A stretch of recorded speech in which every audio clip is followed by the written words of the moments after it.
One thing about Kern Schools is you get to do your banking your way. I still like writing checks and visiting my branch. For me, it's all about the mobile, and I still do everything online or through the ATM. So no matter how you do your banking, Kern Schools is always there. Kern Schools, together we have something special. One thing about Kern Schools is you get to do your banking your way. I still like writing checks and visiting my branch. For me, it's all about the mobile, and I still do everything online or through the ATM. So no matter how you do your banking, Kern Schools is always there. Kern Schools, together we have something special.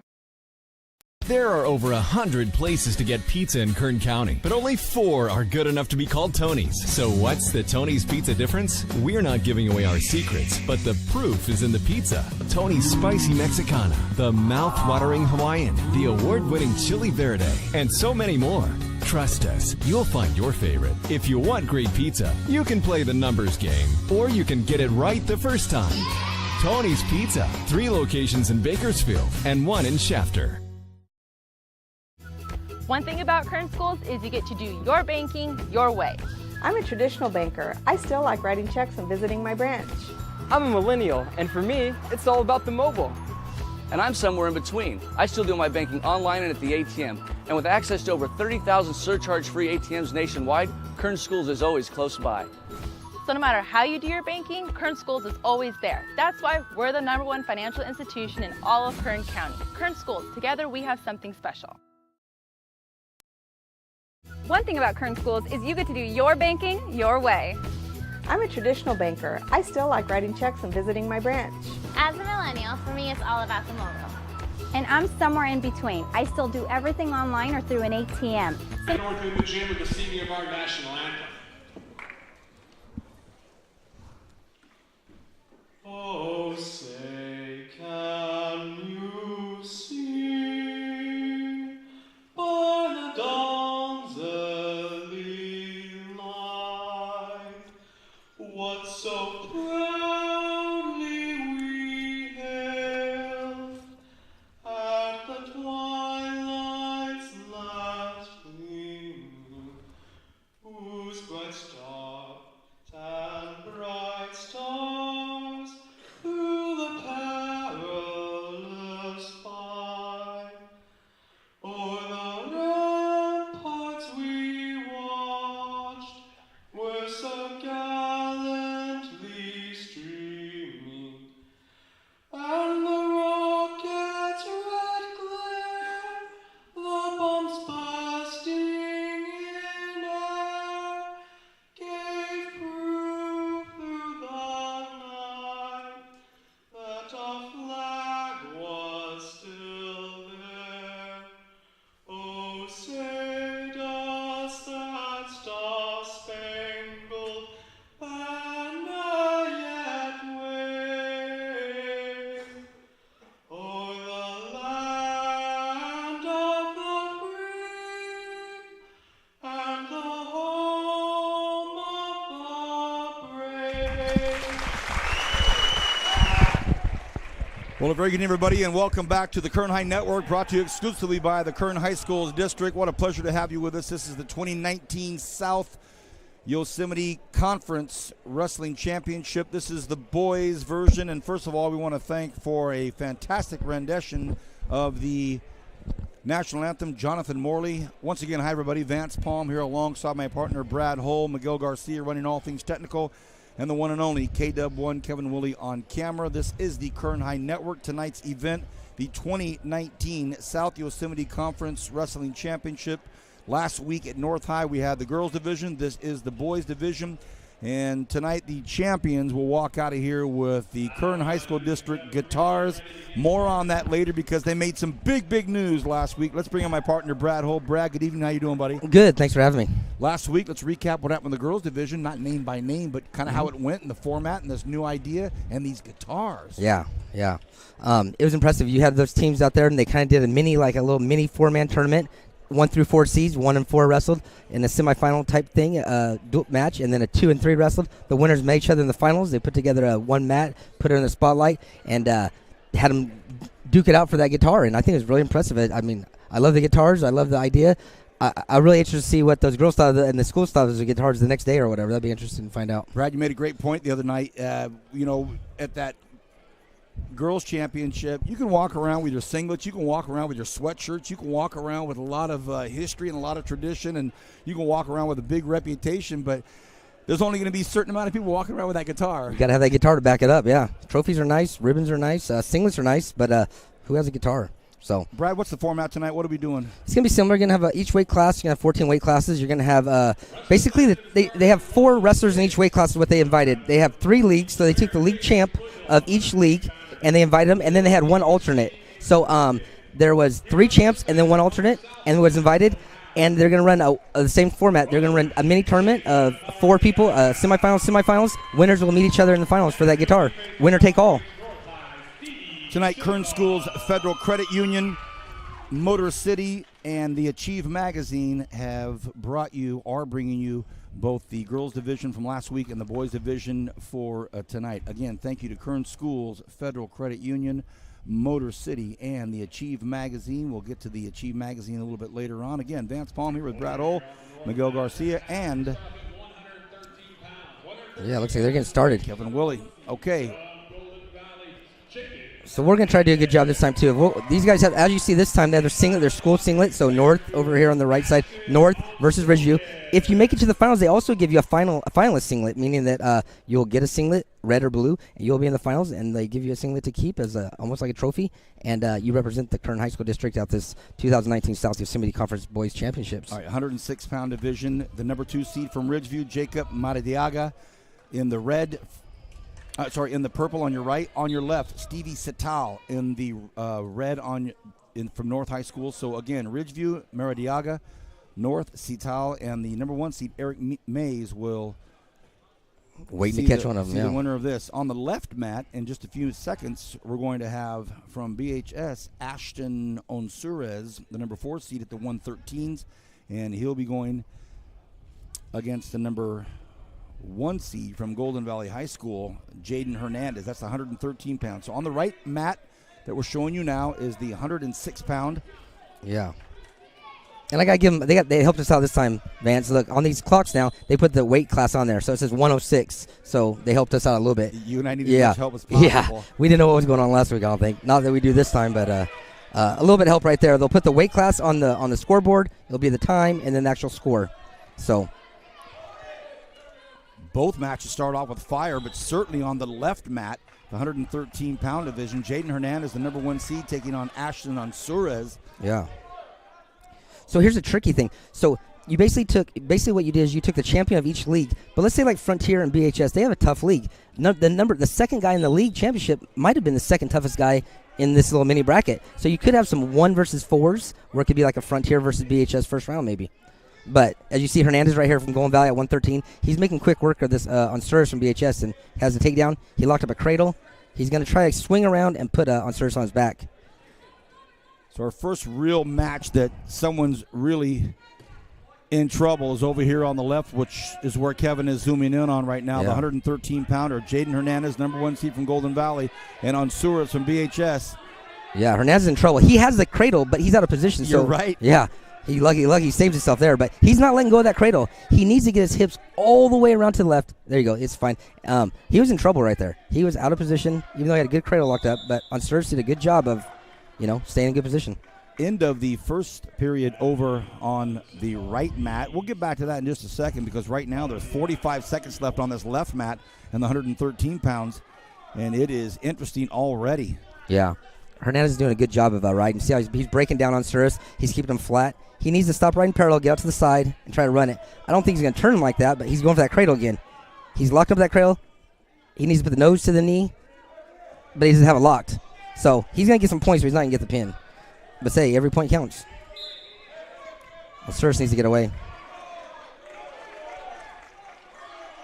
He's going to get that half. He's going to get some more points. There's some more near fall. Oof. I don't know if he gave him 2 or not. Let's see. He counted 1 count. They said they're out of bounds. So Hernandez is tough. He's all over Onsurez right now.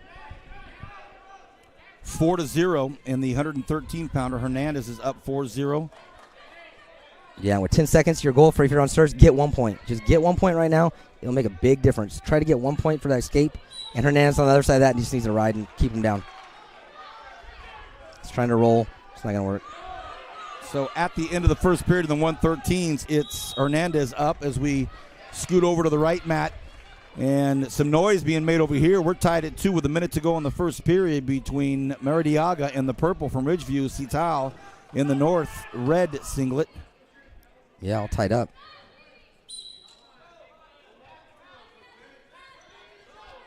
Can't really tell who's doing what. Looks like they're both kind of just filling each other out. Uh-oh. Hernandez is back on it. Back over here on the left. He got someone on his back. On Serge, got put to his back off the start. Hernandez is looking for that pin. He's going to sink that shoulder. He's going to sink his chin into his shoulder. Take the head. Take that arm. Reach, pull towards the head. He's awfully close. Yep. Awfully close. He needs to grab that right wrist and push that right wrist all the way up towards on Serge's head. Take the head. Coach Brad Hull's letting him know what to do. He's almost, you see how he's lifting that arm? Right there. Exactly. There you go. So we have our first win of the evening. The number 1 seed. Yeah. Jaden Hernandez. And as we slip over to the right side, still 17 seconds to go in this 2. Every point's so important. You're just trying to punch your ticket to the finals. This is like I said, winner take all. You put everything on the line each match, and you're trying to win the guitar. So,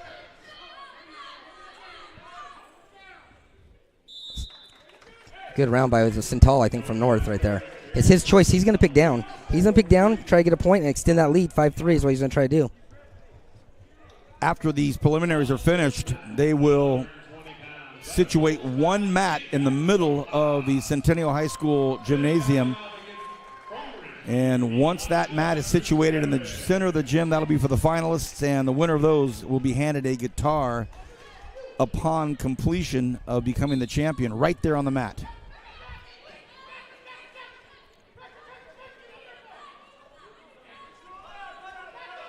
So if you're North, you're Centennial. He got theirs as 1 point right there. Now he's up 5-3. Now he just needs to stay in good position. You don't need to be attacking or put yourself in bad spots. You're up by 3 points. Ridgeview has to come after you if he wants to win the match. So you wait to stay in good position. You get him out of position, and then you look to score on his bad shots. But you don't need to be attacking. Again, Stevie Cital in North, red singlet. Jacob Maradiaga in the Ridgeview purple singlet. Yeah. And I'm not saying Centennial shouldn't attack. If that's, I mean, I'm all for it. But hey, I'm just trying to win the match right now. So starting soon on the left mat will be the 120-pound Javen Rojas from Golden Valley High School. Rojas, and he'll be going against Elijah Gutierrez from Ridgeview, the 4 seed. Still some time left here in the third period over here on the right mat. The 106 division. They're going to give Centennial a stall in here in a second, but that's fine. That's good. He's just trying to let the time go away. And the first one's just a warning anyway, so take one. That's what they're there for.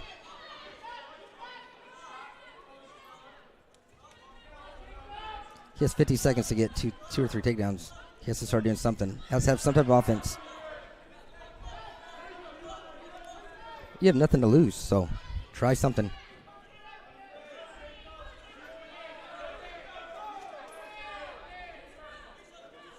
I think he's more of a counter. He must be more of a counter wrestler. So if that guy's not attacking on him, he has no offense. That's the problem. So you have to get some offense. You have to find ways to attack. 3 or 4 different moves that you can go to whenever you need them for times like this. It's going to, come into play. Now we're back over here on the left side mat where we have the number 1 seed. Rojas, like I said, he's been wrestling a long time. His dad's one of the coaches over there. Dad was a BC wrestler. And then has been helping out Golden Valley for a number of years. And they real big part of the reason why they've had that success, 6 or 7 league titles for Golden Valley in the last 6 or 7 years. In the last 9 seconds over here on the right side. And it looks like we're going to have a winner on the 106-pound division weight class. And it is going to be Stevie Cital. Yeah, that was a nice win. Halfway to that guitar. Back over on the left mat. Again, Rojas, the 1 seed in the Golden Valley, is backs to you. Yeah, go ahead, I'm sorry. And he's up against Gutierrez in the Ridgeview purple singlet on the right. Yeah, he's just trying to circle around. Gutierrez is on the bottom, holding on to Rojas' elbow so he can't circle around. They're going to try to get a stalemate where they're going to bring him back up. But Rojas needs to just keep circling around, keep his legs down and away, keep his hips far away, and circle around. Keep circling to your left. He needs to push that hand down.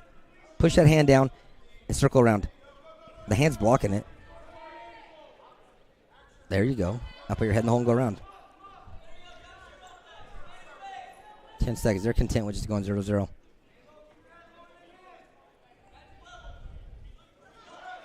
No reason to shoot with 4 seconds left.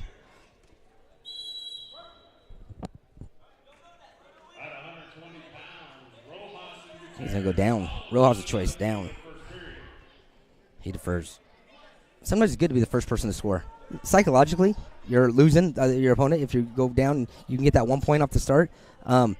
Obviously, your opponent's going to get their choice in the third, but a lot of times it's a middle game. It's a middle game. If I can put you in a hole, or I can put you where you're not used to being, like behind, sometimes you don't wrestle as good. On the right mat, Yeah, at 113, it's going to be Daniel Ornales in the right, in the red singlet from North High School. From Foothill, Shane Corona. Corona, the 2 seed, Ornales, the 3 seed, and this is in the 113-pound division. Corona's been wrestling for a number of years. I coached his dad back at Foothill back around 2000. His dad was a 106-pounder as a senior. Tough kid, and guess I'm feeling old because this kid wasn't born yet. And now he's already here in high school, number 2 or 3 seed wrestling here for this guitar. So The voice of Brad Hull, Menachie High School wrestler, CSUB Roadrunner, 15 years, the wrestling coach at Foothill High School, and now the assistant principal at Highland High School. His voice, no stranger to the Kern High Network, has been a great big part of our wrestling since we started this 3 years ago. Did you see what he did right there? He did exactly what we wanted Rojas to do in the left side mat. He circles around. He's trying to circle around. He's locked up that cradle. He just needs to keep circling and step around that corner and get your points.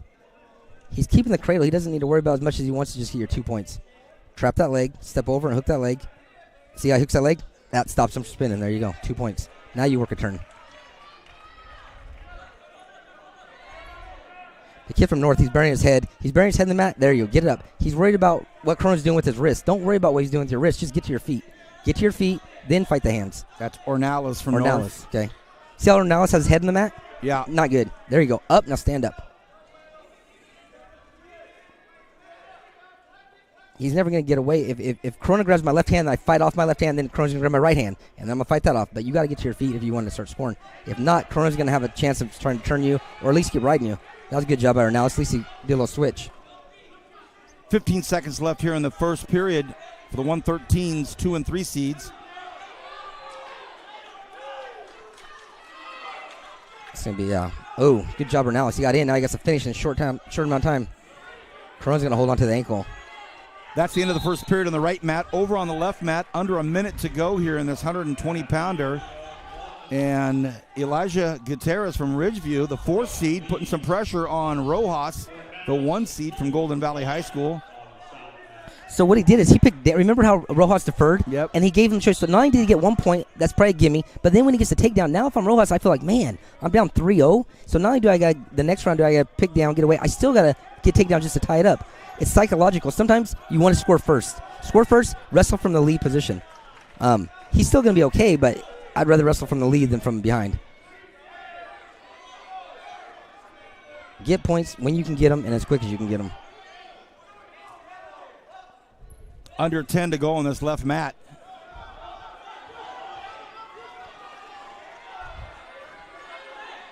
Nothing. Out of time there on the left mat. We go back to the right mat, 113 pounds. Number 2 seed in the Foothill singlet with his back to you. And the bright hair is Shane Corona. From North High, Daniel Ornales. Yeah, Corona's real long and lanky for the weight, so Ornales going to keep shooting on him, but Corona needs to tie him up. Grab his wrist, hold his wrist, slow down his shots, and then look to counter shots like that, exactly. As he comes into you, take him to him. He got a cobra right there. He's going to put him on his back. He's probably going to get the fall. He needs to hip down. Hips down. Get off your knees. Lift, elevate the head. He's going to get it. Corona putting the pressure on from Foothill. Ornales in trouble. There you go. 40 seconds left. There it is. And there it is, a pin. Shane Corona. So the 1 and 2 seeds will meet. It's the way it should be. Over here on mat 2, you have Rojas in on a shot. He got his 1 point for escape. Now he's going to try to take the lead. There's the 2. So now there's a minute 15. He needs to ride or he needs to cut him. I mean, he's ahead. You don't need to cut him. He just needs to ride and work for a turn. Yeah, but what a match with about a minute left here. Yeah, they're going to call stalemate or stalling. Oh, there you go. He let that leg go. He needs to build a base and get one. Build a base, get 1 point is all you need just to start the match over. Then it's back to like 0-0 again. 4-4, but same thing. He has his head buried in the mat. He has to get his head up. One leg up. There you go. One leg, two legs, fight the hands. Now move from there. Ross doing a good job of tying up the wrist. You can't lay on your stomach like you're surfing or something. Third period, half a minute left to go here in this 120-pound. Ooh, that's a slam. That big thud you heard, we'll get to there in a minute. Yeah. In about 20 seconds, we'll get there. Can Gutierrez make something happen on the bottom? Has to get to his feet. He hit a switch. He's going to get a 2. Uh-oh. He's going to hit a switch with 5 seconds. Wow. That's 2. That's 2. Oh, wow. Oh. That's it. How about this? In under 12 seconds, wow. Elijah Gutierrez, the 4 seed, beats Rojas, the 1 seed. What a move that was. Yeah. And right next door on the right mat is the 2 and 3 seed, and now one of these two is going to wrestle the 4 seed. What I'll say about that one was if you went back to watch that match, Rojas was taking shots. He got in deep at the end of the first period with almost a takedown with 5 seconds left. He got in deep with 9 seconds left in the second period. He got scored on with about 9 seconds left. He's giving up points at the end of the period, and that's the difference in the match. He dominates the match the whole minute and 45 seconds of each round, and he's giving up points or not getting points at the end, and that's what's costing him. You got to really tighten up at the end of the periods and stuff like that, and you can't get scored on. On the right mat, 2 old schools, North and South. In the red singlet is Anthony Ornelas, the 3 seed from North. In that South High gray and blue singlet, the number 2 seed from South High, Bailey Royal. Bailey needs to push away and look where you're at. Make it out of bounds your friend. Go that way. Scoot. Keep scooting. Hook the leg, but keep scooting to your left. And as you say, there, don't go that way. You pin yourself. Yep. Is that what happened? Yeah. He tried to lock around the waist, and he tried to go over, and he went right to his own back. He had to scoot on his hips is what he needed to do. Oh, wow. Such a close match. Yeah. Got out of position. So it'll be the 3 and the 4 seed. Yeah. Battling it out in the 120-pounders. Over on the left in the 126-pound weight class, the number 1 seed is Xavier Martinez, and he's going up against Davian Saldana from Independence High School. In the light singlet is the number 1 seed, Xavier Martinez. He'll be on the right, and on the left there with the black and the red stripe across the back is from Independence, Davian Saldana. When did they get those colors? I was like, what's going on? We got Stanford over here or something. But yeah, I didn't know that was Independence. I like the singlet. Yep. Saldana, is that who it is you said? From Independence? Independence Saldana. Okay. And from Golden Valley Martinez. Martinez did a good job staying off his knees. He's really flattening out Saldana. Saldana got to get to his base. You have to get to your base. There you go. He's going to get turned with a chicken wing, though. Watch this. He's going to keep running around his head. Good job, Saldana. Get back up. Martinez is all over him.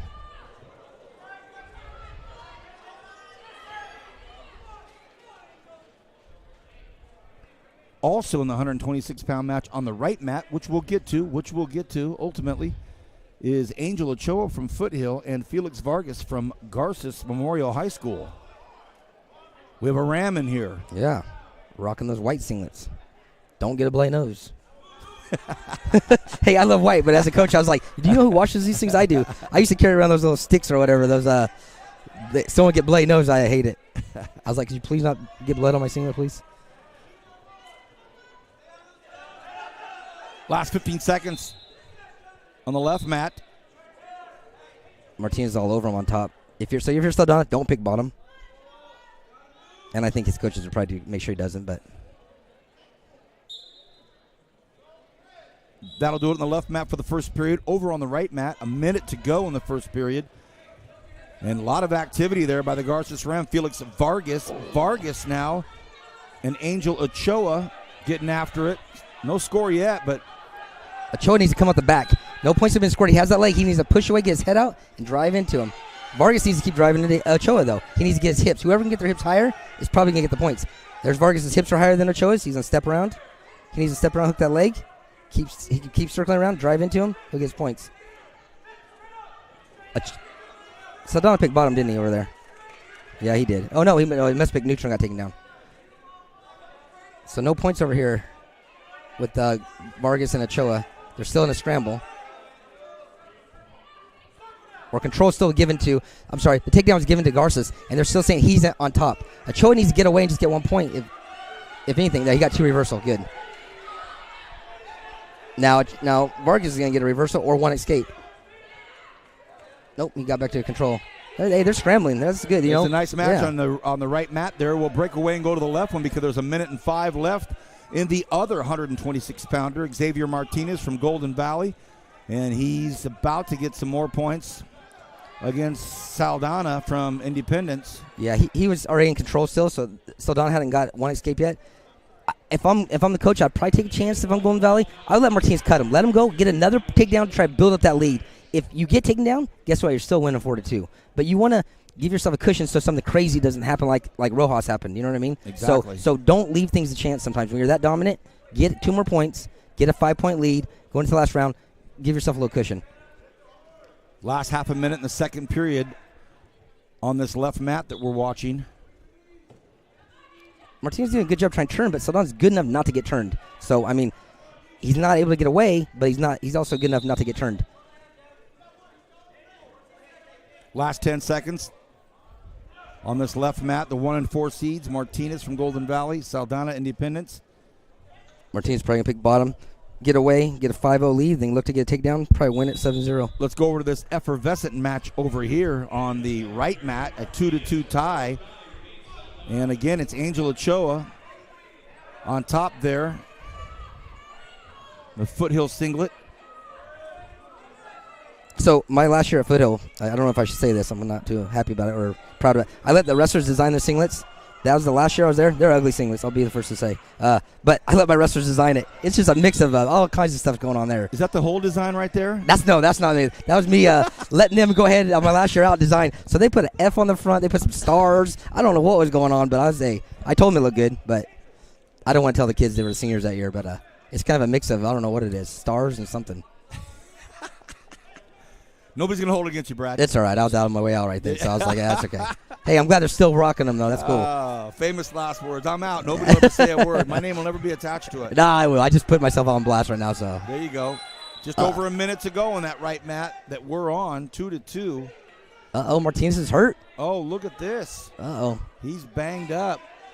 So, I think he's going to get past this match, but what's going to happen the next match in the finals with a bad arm? I don't know. He's hurting. His right wing, he is down, and the coaching staff wants to talk to him real quick. Wants to see his wrestler for a second, said, come on over. Well, we'll stay here with 40 seconds remaining. He's hurt. Something. Wrist or stomach? I can't tell. Yeah. So here's the thing. If you're that hurt, you can get through this match probably, but I mean, are you going to be able to wrestle in the next round? Is it worth it? Is it worth risking your postseason kind of what you're going to do? So you kind of got to judge that as a coach. And maybe if you're that hurt and you can't win in the finals or you can't go on, maybe you forfeit and you give it to Independence and let him, take his chances in there. But I don't think he's going to forfeit. I think you're going to wrestle and try to see what you can do, extend it until, say you feel before the final match. Last 10 seconds.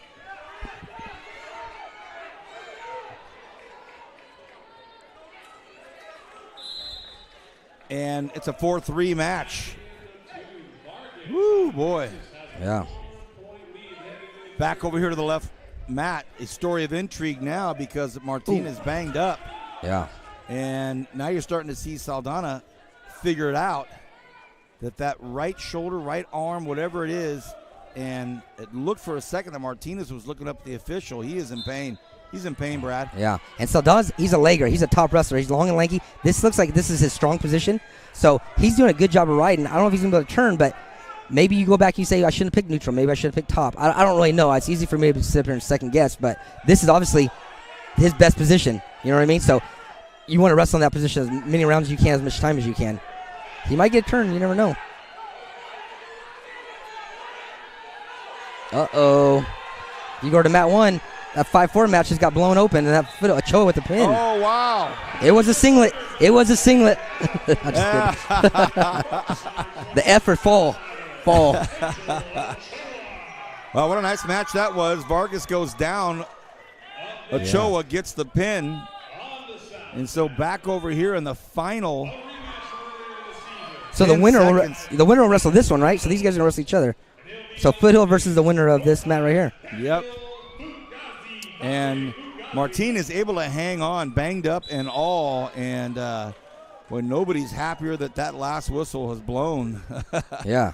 Look, what is hurt? I'm trying to see what's hurt on him. His right. His wrist or maybe I something? don't know. It's definitely the right extremity. So. Yeah. Oh, it might be his ribs or something. Because when they raised his hand, he kind of moved. And we're up to the 132 pounders.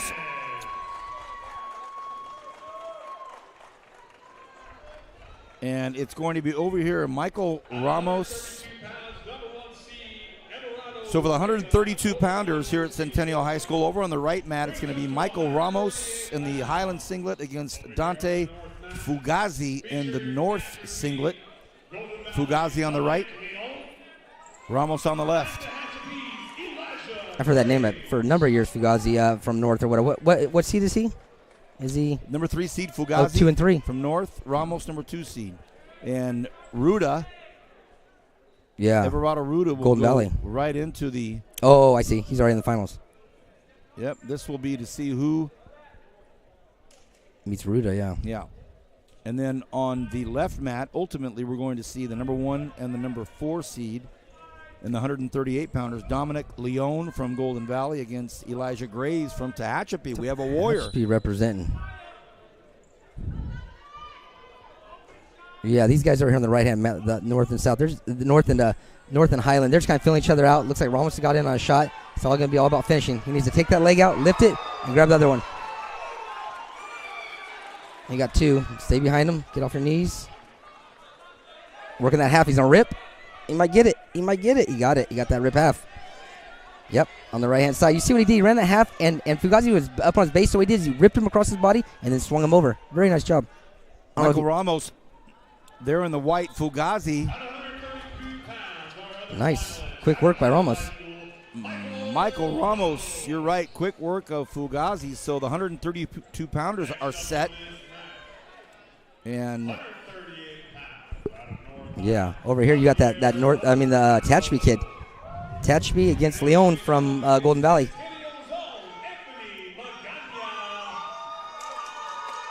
Gonna get 2-1. Again, it is Elijah Graves in the green. Graves, yep. From Tehachapi. Dominic Leone, Golden Valley, is back to us.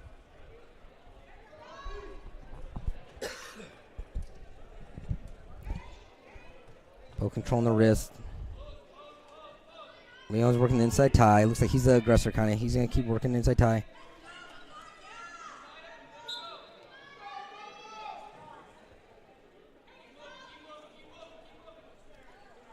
Kind of pushing each other around. I don't know if anybody's going to attack with 15 seconds left. We'll see.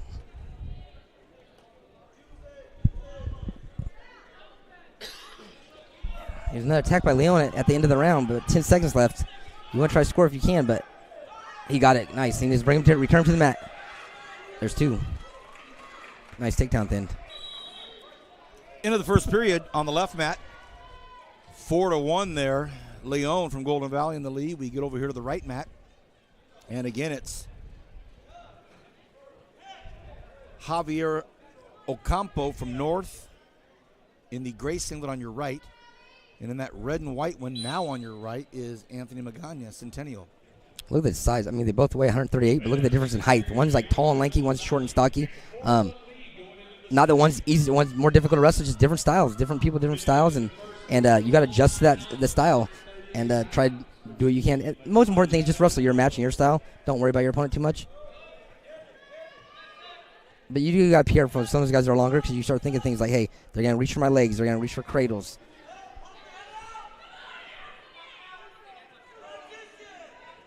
Magana's in on that single. He's looking like to get double. He needs a push. Get his head out. He needs a push on that knee. Get his head out just like he did. And then hook with his right leg. His right leg needs a hook around. Climb up the body, get 2. There you go. He needs to hook that with it, yeah. They said potentially dangerous. Potentially dangerous whistle. 26 seconds to go on this right mat. That's where we're at now. The 138 pounders here in the preliminaries. Ocampo on his knees there. He'll go down. Magana, Centennial, he'll take up.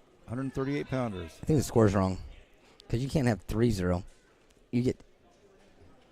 It's the first round, right? First round. Yeah, so I don't know how you got how did he get the first point, I wonder. Because you can't have an escape without a takedown, so. But I could have missed something. It could have been an illegal move or something when we were on the other mat or something, but.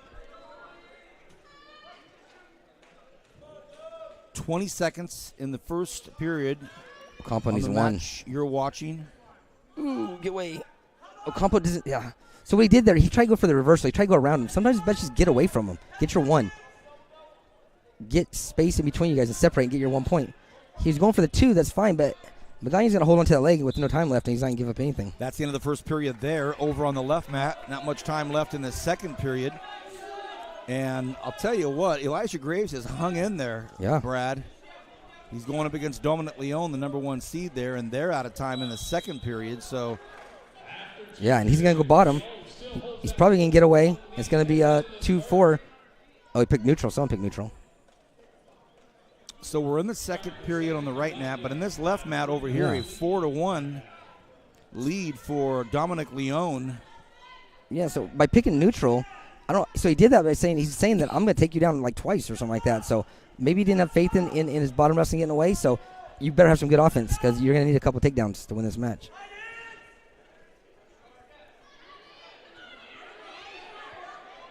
He needs to clear his wrist and get some space and drop and take a shot. Leon's doing a good job of holding his left shoulder. He's controlling with the left shoulder.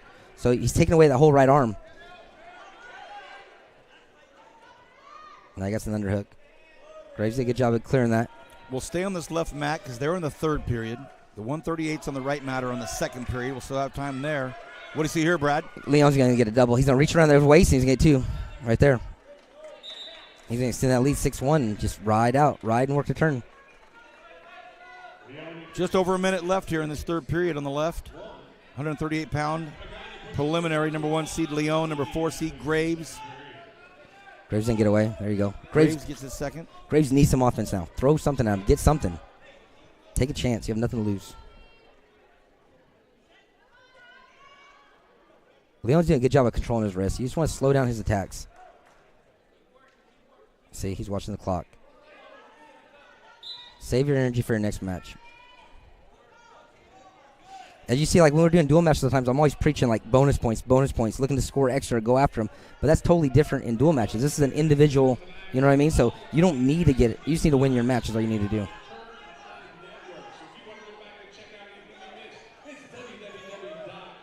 Graves isn't attacking. You got to attack.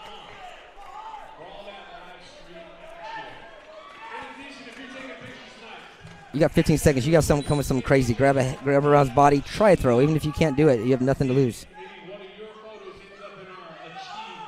He's trying to get a single. But he needs to go for something big. A takedown is only going to get you 2 points.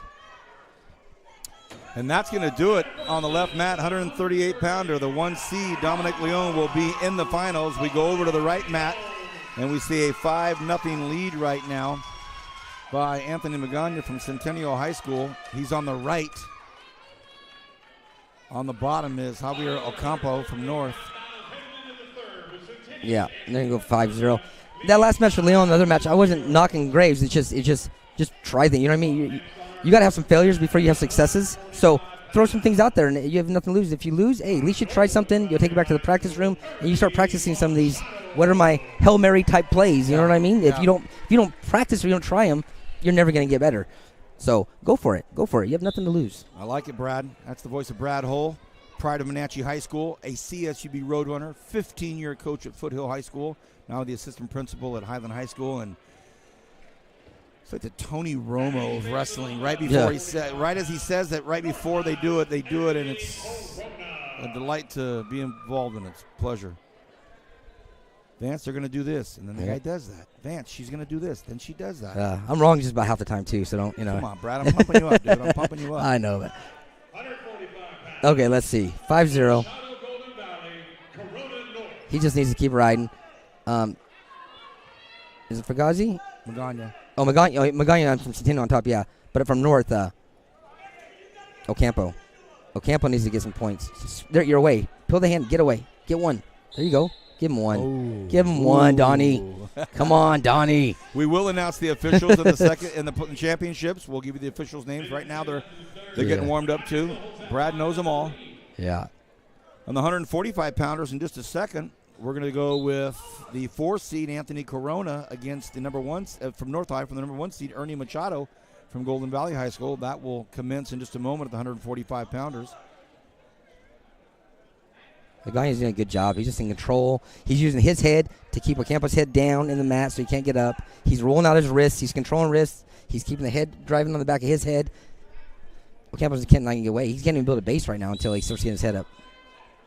They're called stalling on top man. Yep. See how he's riding parallel? He was just riding. He's not working to turn. He was just riding, and that's considered stalling. Top man, by the rule, it says you have to work towards a turn. Working to turn. I don't fault him. I think it was good, though. I mean, he's wasting time, which is perfect.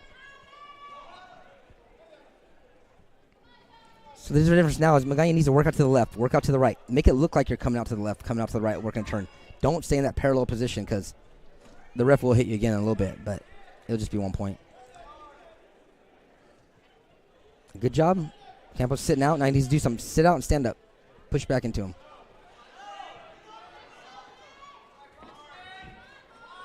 And it looks like we're going to have one of them taken care of on the 138-pounder. Now the second one's going to be taken care of. It looks like it's going to be Anthony Magaña. It is from Centennial High School. And now he will wrestle Dominic Leone. That'll be a nice one. Good, yeah. We go over to the left mat, and we're going to see both those guys, Magaña and Leone, both look like they kind of cruised to the victory. Kind of, they stayed, they were up 5-0, something like that. So it's going to be interesting how they're going to wrestle that next round. I think we'll see some fireworks hopefully on the next one. Again on your left over here, Ernie Machado, Golden Valley on top, number 1 seed. Anthony Corona from North, the 4 seed on the bottom. Machado's looking good. Corona's coming up to his base, which is good. He's trying to put the legs in.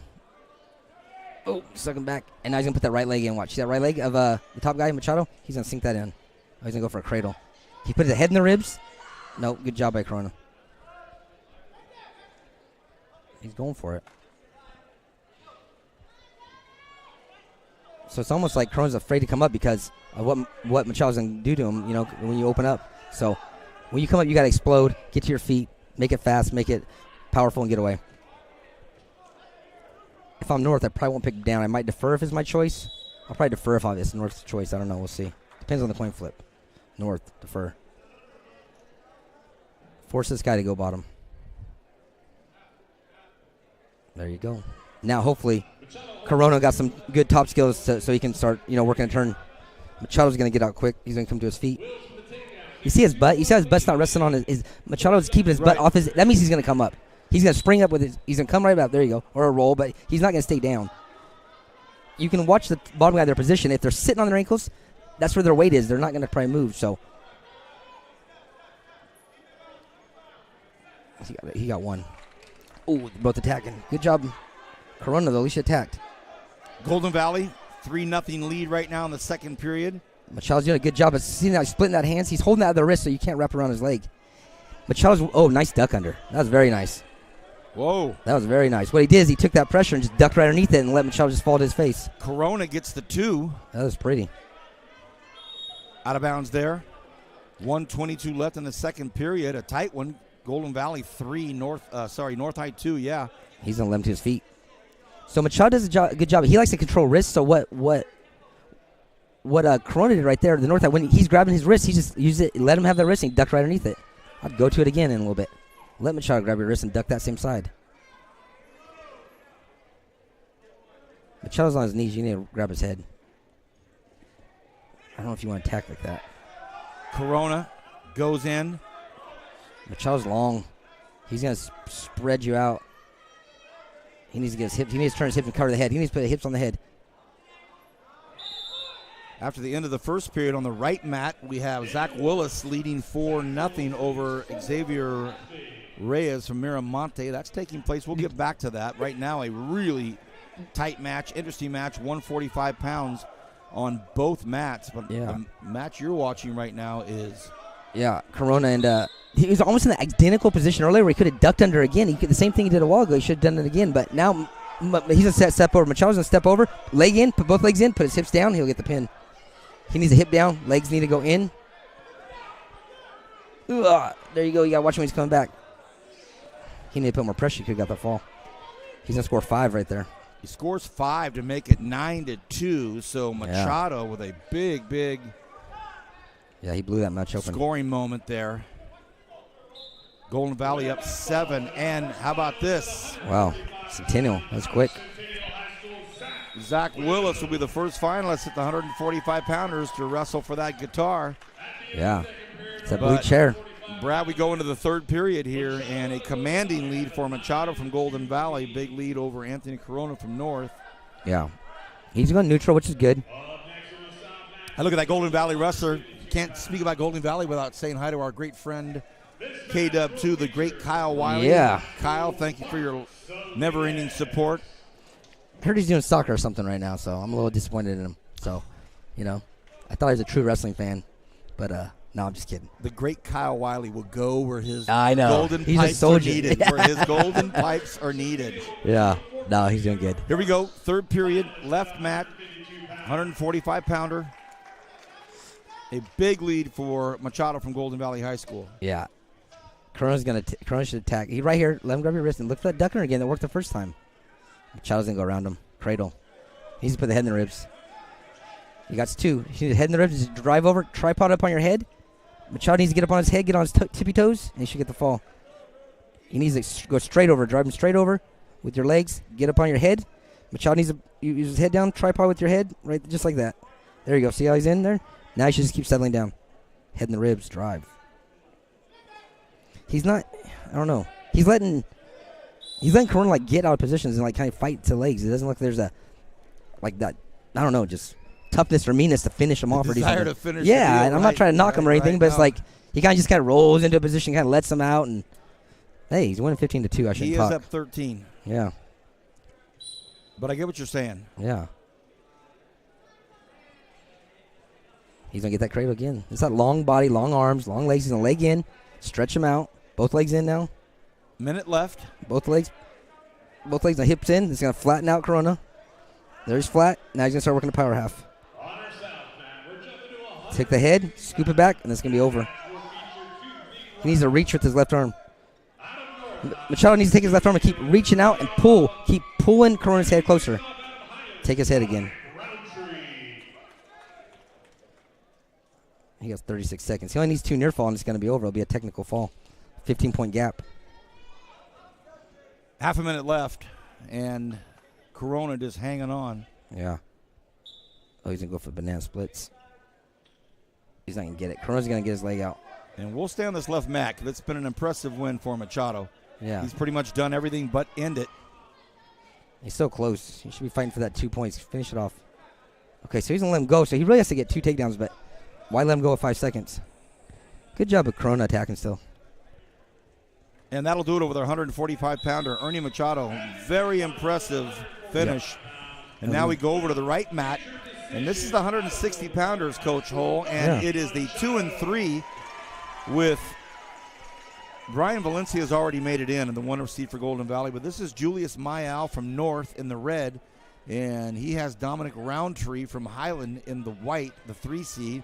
Number 2 seed from North in the red, Julius Mayal. Yeah. Miles is a senior. He's been wrestling for a number of years. I remember him. He's tough. He's wrestling Roundtree. He's just a freshman. For sure wrestler, but really good athlete. But I don't think he's going to – he needs some more time under his belt in the sport and stuff like that. But he's a fighter. He's a good athlete, but technique and experience will always get the strength and athleticism the first couple of years. But for him, his goal is just keep on scoring points. Just get to your feet. Just, make it difficult for Mayal to win this match. Good job. And keep wrestling. Try to tire him out.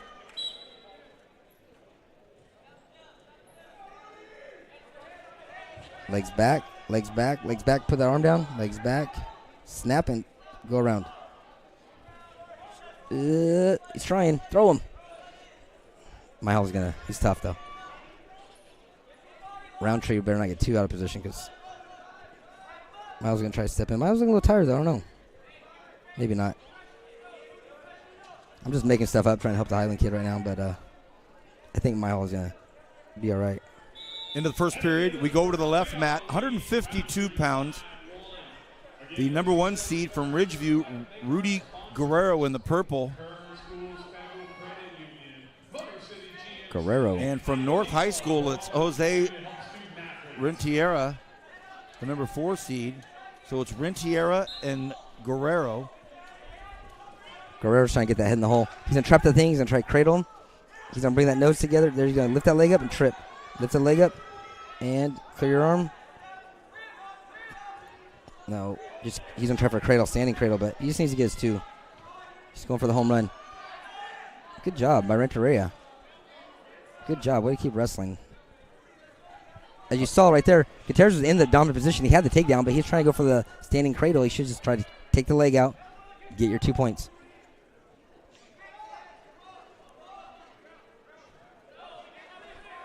Renteria's doing a good job tying up his wrist. Now he just needs to stay off his knees.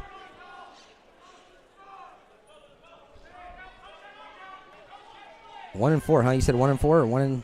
This is 1 and 4 here. Nice. It's Rudy Guerrero from Ridgeview. Yep. Jose Renteria from North. And over here, a finish. Yeah. And Julius Mayall gets it, and he will wrestle Brian Valencia from Golden Valley, who had a bye, if you will.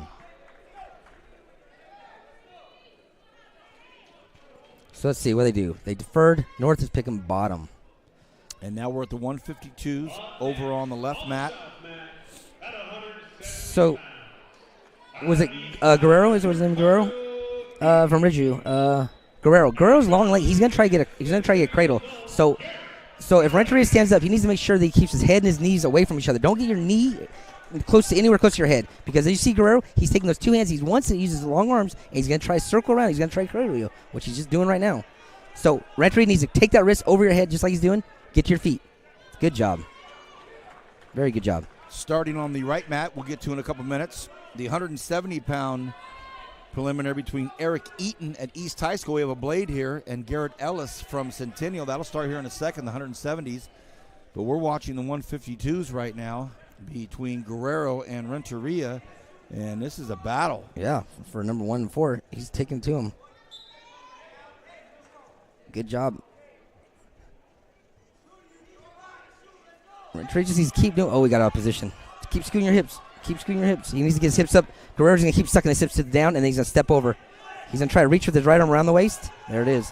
Now he needs to stay right there where he's trapping him at in half. He has his legs twisted. He's going to be tough on top, I think, Guerrero. Uh-oh. Blood or headgear?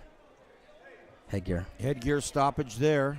That could be good for him. For a brief second, let's pop over to the right mat and see what's happening here in the 170s. We have Garrett Ellis from Centennial High School in the white singlet. Eric Eaton from East High School in the blue. Looks like they're going for something big. They're kind of tying each other up, upper body, chest to chest. Like you see, Eaton's kind of taking Ellis's arm real high. He's trapping it like he's going to try to either throw him or he's going to throw it up, and he's going for a throw, yep. Oof. But now watch this body lock. Boom. Oh, good job by Ellis. Or was it Eaton? Eaton, I'm sorry. The East High blade. Yeah. Garrett Ellis from Centennial High School.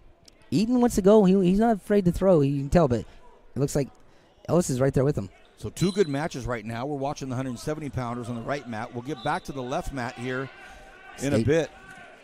Here they go. They're going back upper body again. Got the escape.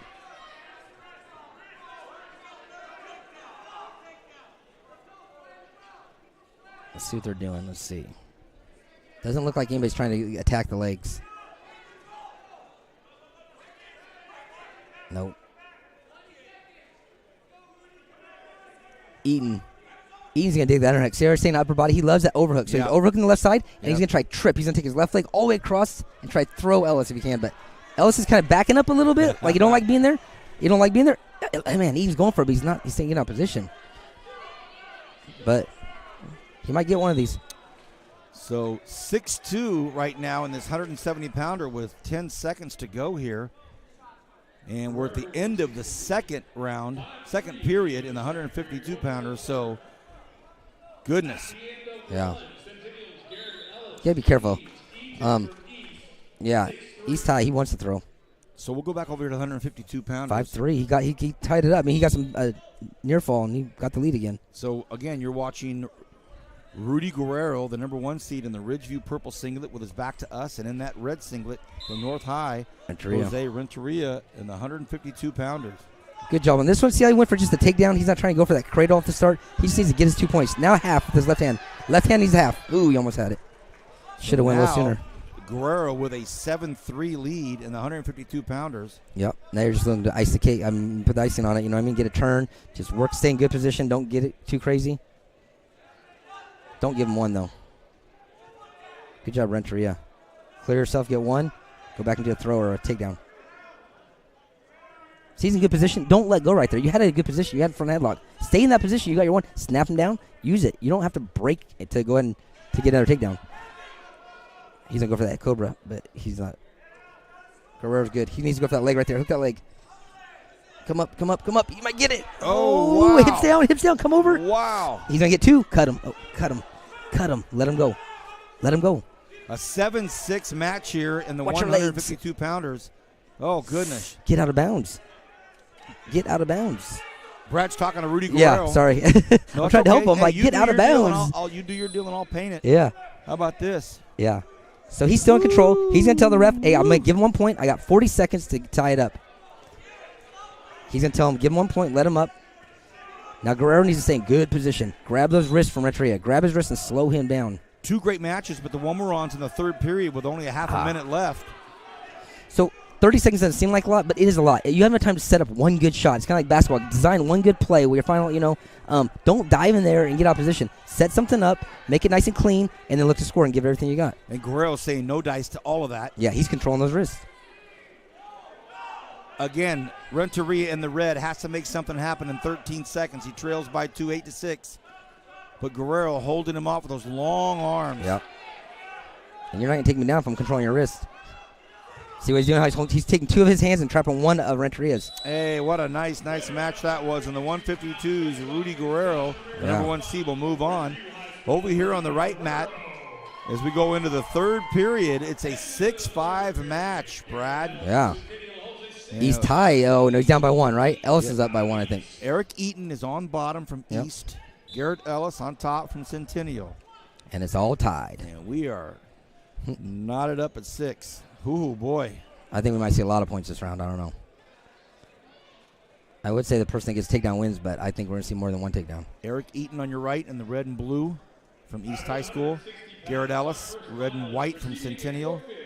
Eaton wants you to grab him because once you grab him, he wants to overhook your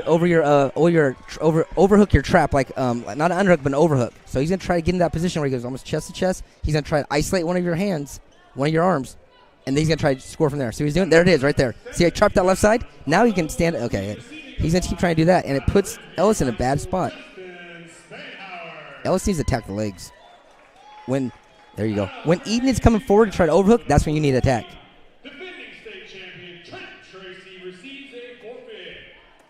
Nice. Get ready to attack again. He's going to try to throw. He got it. Oh, nice. Good job.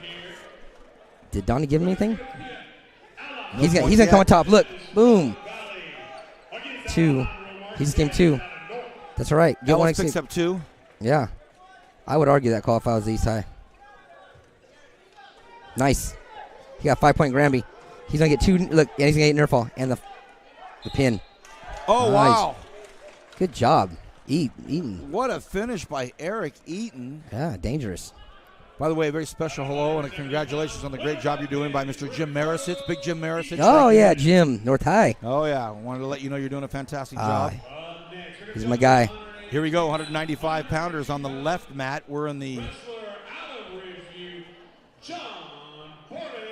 big boys starting to get there. Alejandro Perez from Golden Valley High School, number 1 seed.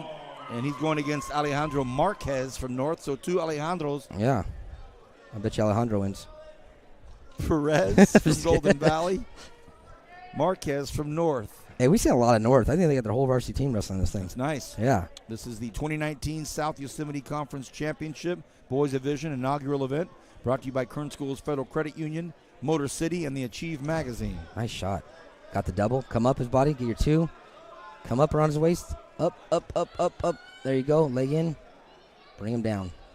Now, if you feel if you're on top, you're Marquez, and you feel like he's getting away from you, you just push him out of bounds. You can start on top again. You want to wrestle right there. Wrestling on the side of your friend. Stay right there. Wrestle there. Try to bring him down. He starts getting out of bounds. I push him out just like that. Good job. 182s. On our right mat, John Borden from Ridgeview and Elijah Bouillard from South. John Borden's tough. And one of those winners will face Trent Tracy. Yikes. Yeah, that's Borden and Tracy's going to be a good match if they're the same weight. How about this over here on the left mat? Alejandro with the Cobra. Kind of got that reversal. He needs to get chest. He needs to drop his chest back a little bit. Get chest. Scoot your hips back. That's what's going to rock him over. Marquez on top from North High School. Perez on the bottom from Golden Valley High School. Marquez needs to keep scooting back. He's going to get this fall, but just keep your weight going down. There you go. Keep hipping into him. Hip into him and tighten that up. 25 seconds remains in the first. I don't know what he's. There you go. It's kind of like when you're on top like that. You got to be like a. There it is. Like a boa constrictor. You got to just keep on tightening up that position. Don't get out of position. Just every time that guy moves, it makes it a little bit tighter. So over here on the right side, you're going to see Borden. He's tough. I don't know if he's a state medalist, but I know he's a state qualifier, and he can put some big things up pretty quick. So first finalist for the 195 pounders is an Alejandro. It's Marquez from North. When I'm right, I'm right. I'm telling you. Actually, I thought the other one was going to win it first when he took him down. But the prescient, clairvoyant prognostications of Brad Hull. Here we go, 182 pounders on the right side over here. Bouillard from South, Borden from Ridgeview. Bouillard knows how to wrestle. As he was getting taken down, he almost went for the underhook throw, so that was pretty impressive.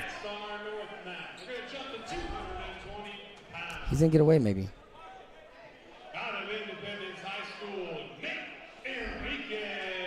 He just looks undersized a little bit for this. Against Borden. Oh, he's going to take him right over. He's out, though. Keep coming up. Borden's trying to run that half. No. So a nice match on this right mat, 182 pounders. Only a 2-0 score right now. And this first period is going to come to an end in just 2 or 3 seconds. And we get over here to this left mat in the 220 division. Number 1 seed from Independence. In the black on your right is Nate Enriquez. On the left in the red from North, Zion Chuka. Zion Chuka from North. Yeah, he's wrestled for me back. Yeah, he's a freshman. He's a senior. Yeah, he was a freshman at Fiddle. I'm now pulling for North on this one. No, I'm just kidding. What's the North, number 4 seed? Yes. Uh-oh. Chuka, the number 4 seed, and Nate Enriquez from Independence in the black, number 1 seed. All right, let's see. Minute left in this first period. Chuka's doing a good job of hand fighting moving, but he's what's him digging those underhooks? He wants to keep driving into him, dig those underhooks. He's gonna try to throw him. Enriquez likes those underhooks. He definitely is not intimidated. He's gonna keep going forward. He's gonna come forward and dig his right hand underneath Chuka's. Watch.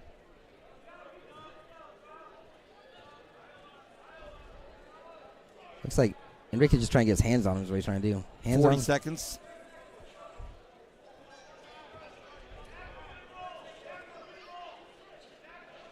He's not shooting. There's his underhooks. Underhooks, overhooks. There it is. Be careful now. Get off your knees. Snap and go around, yeah. Enriquez picks up 2 with under 20 seconds to go in the first period. Chuka's doing a good job staying on his base, but he needs to get to his feet. Get to your feet, 10 seconds. Enriquez is doing a good job riding. Oh, don't throw him now. And we'll go to the right mat here since only 4 seconds left there. 182 pounders, a 4-1 lead right now for nice shot. John Borden. And he's going to work again on Elijah Bouillard. That was a nice shot. Dropped his elevation, dropped, blasted through him, hit the corner. Nice shot. It's powerful. Look at that half. Ooh, but good job by looking away on that one.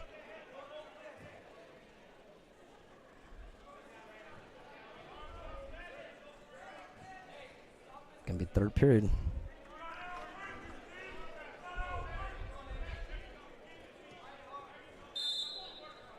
That's the end of the second period. So Borden with a 6-1 lead going into the third period. We go back over to the left mat, the start of the second period in the 220s. Nate Enriquez in the black, number 1 seed, throws down Zion Chuka from North, the 4 seed. Chuka's doing a good job. Just keeps on getting back to his feet. See what he's doing? He's building his base. He's not on his stomach. That's tough for Enriquez. It's tough to keep your guy down like that. When they keep coming back up. It takes a lot of energy out of you. Now he's flattened out, not the best position. And now is when Enriquez needs to go to work on a turn. Start working towards his turn.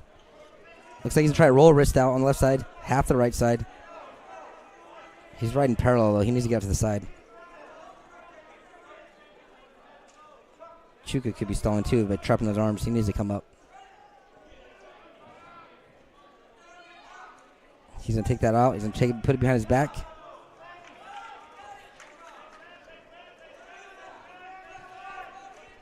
He's taking that arm out. He's going to try to put it on his back. He's going to drive it straight over, take his head, hook his head, and he go chest to chest and drive forward. So Enrique's going to take that wrist, try to drive him over and hook his head. Chuka's doing a good job of not getting turned right here. Yeah, it's 2-0 match. Yeah. Under a minute to go, second period. So where Chuka's maybe lacking in technique, he's doing a good job of just staying busy, staying, not, countering everything that Enriquez throws at him. He's going to take that out, put it across his back. He's going to try to do the same thing. He's going to keep his right arm on his back. He's going to circle and try to take his head. He's going to try a half again. Keep it close. Keep it close to the last round. Under a half a minute to go, second period, 220 pounds. Nate Enriquez on top in the black from Independence. Zion Chuka from North on bottom in the red. And he has put up quite a fight. Yeah. As you see on this other map, if you want to pan over to the right side, you're gonna see Borden. He's gonna come with a nice shot, I think, here. He gets 20 seconds. He's probably gonna attack. He doesn't have to, but I wouldn't be surprised if he drops. It's a nice double. No, he doesn't have to attack. He can go around. Borden in the purple is up big, 9-2 over Elijah Bouillard. See if he takes a shot right here. Borden's kind of telling him to come after him. Go ahead. Under 10 seconds. Score. Good match. And looks like we've got it right there. And he picked up 2 more. Yep. So John Borden picks up the win, and he'll go against Trent Tracy. That ought to be something. That might be the premier match of the night right there. Back over on this left match, 220 pounds. Chuka started on top. Enriquez is on bottom. Enriquez said, I can get away. Chuka's doing a good job of staying busy. He was locking his hands a minute ago, but that's what the ref's looking to see if he's locking his hands. He's trapping that right ankle, that left ankle of Enriquez, so it keeps Enriquez from getting up. Every time he tries to get, he scooted the leg caught. Good job. He's going to get away now. Good job, Chuka. Way to keep hustling.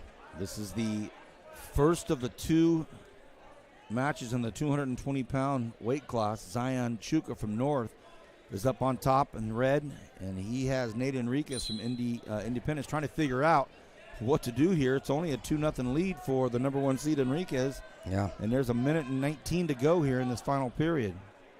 So the problem he's going to have, though, is he's doing a great job of keeping Enriquez down, but he's not scoring points. So at some point he has to either let him go and go for takedowns, or he's going to have to wait for Enriquez to get out of position and try to get a turn and get some back points.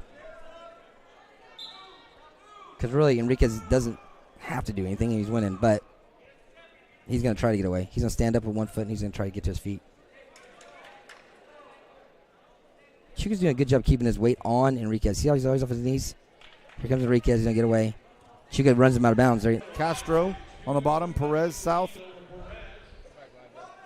Castro's going to try to cradle, but he's not going to get a cradle on that guy. He just needs to keep his weight on, keep him flat. Ride him out the last 10 seconds. Singh's doing a good job on the other mat riding. He's staying busy. He's not going to give it that one. Don't give it that point. Ooh, Castro did a good job. Perez was almost out. All right, let's see. If I'm south high, I'm probably not going bottom. Green, defer. There you go. Force him to go bottom. Yep, he went neutral. Put the coaches in a tough spot. You don't want to go down because the guy from Garces Castro just rode you for 2 minutes almost, so don't do that. It takes a lot out of you. So if you're Perez, you got to fight, get inside, try to get a takedown. Try to get around him. They don't have the time started. If you pan over to the other mat right now, you watch Singh right now, Singh is still doing a good job. It's been over halfway through the round, and he's working for a turn right now. When really, Wimby just needs to get away to take the lead, and I don't know if Singh can take him down, but Singh is doing a good job of riding. He's actually doing better than He's riding, but he's almost working for a turn. He's doing a good job of shove that head down. He's working for halves. It's a lot to hold a guy down, so the pressure's on him, I really think, Singh. He's going to get that half. He needs to run his body. Get your legs up to the left. He's going to half the other side. If you were to tell someone, hey, if you get up and get away, you win the match, most people can do it. So yeah, right. So it's a little bit easier to do that, and that's why it's hard to ride on top and stay on there. But Singh's doing a good job. He might get a turn even. Nope. Oh, he's going to try to lift that shoulder. Run your feet, Singh. Two exciting matches going on right now in the 285s on both mats. Wimby did a good job of staying there, looking away. Now he's going to get to his feet. He's getting to his feet. Fight those hands. And over on mat 2, we have Emmanuel Castro with the pin in the wind. Yeah. He's big. So he'll be in the finals, and it's going to be against... We don't know. 5 seconds. 4. Stay in bounds. 3. Okay, 2 seconds. If Wimby gets away, 2 seconds, he wins. 2 seconds left. If I'm Wimby, right when they say wrestle, I'd just grab a leg. Grab one leg. Grab a leg, go into overtime. Don't let him get away. So Singh on top. Yep. Cannot let Whitby get away. Whitby wasn't, yeah. Okay. Look at this. So now they're going to do overtime. They're going to start on their feet. They're going to put 1 minute on the clock. The first person to score a takedown is going to win. Our final preliminary match of the 2019 South Yosemite Conference Championship here goes into OT for our... Yeah. How appropriate. And who do you get? You get the big boy Castro from Garces if you win. Yeah. Yeah, you just need to score. So I haven't seen Singh does a great job of going forward, pressure forward, but I haven't seen any offense yet. So it's interesting to see. He's going to try to snap him down, I think. Wimby just needs to dig in, keep tying up his wrist, tie up the head, try to throw by. There's kind of a little throw by with Singh, but I don't know if we're going to get a takedown this round. 37 seconds and counting. So let's see. Wimby trying to throw by. Singh's doing a good job staying inside position. He's around the collar of they're both in equal positions. Let's see. Oh, he's digging underhooks.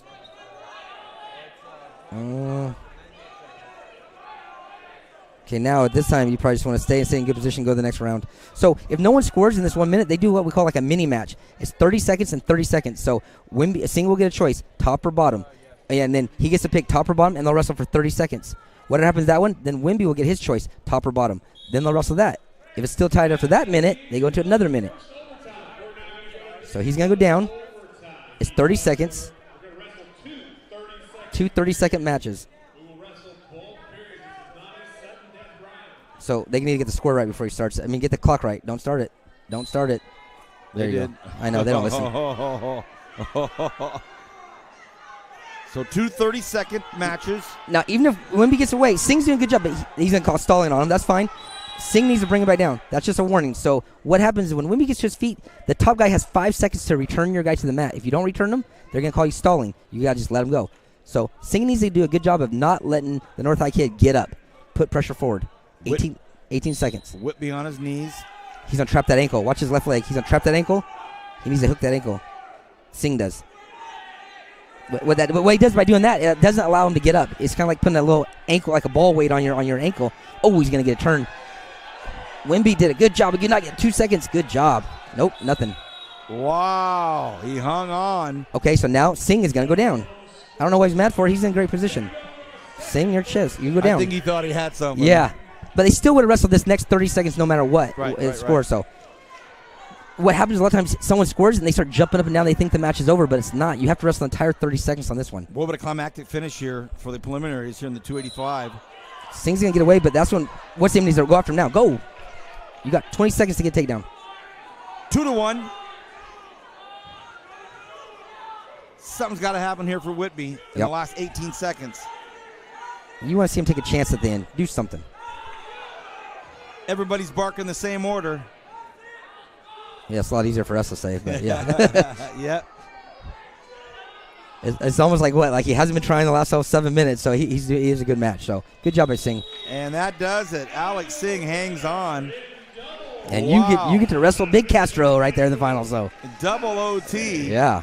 We will take a break, and they're going to get the gymnasium set up here for the finalists who will win the guitars. And when we come back, Brad and I will have some more things to talk about. Again, this is the 2019 South Yosemite Conference Championship for the boys, and it's brought to you by Kern Schools, Federal Credit Union, Motor City, and the Achieve magazine. I'm Vance Palm with Brad Hull, Miguel Garcia, and Kevin Willey. We'll take a break and be back after this.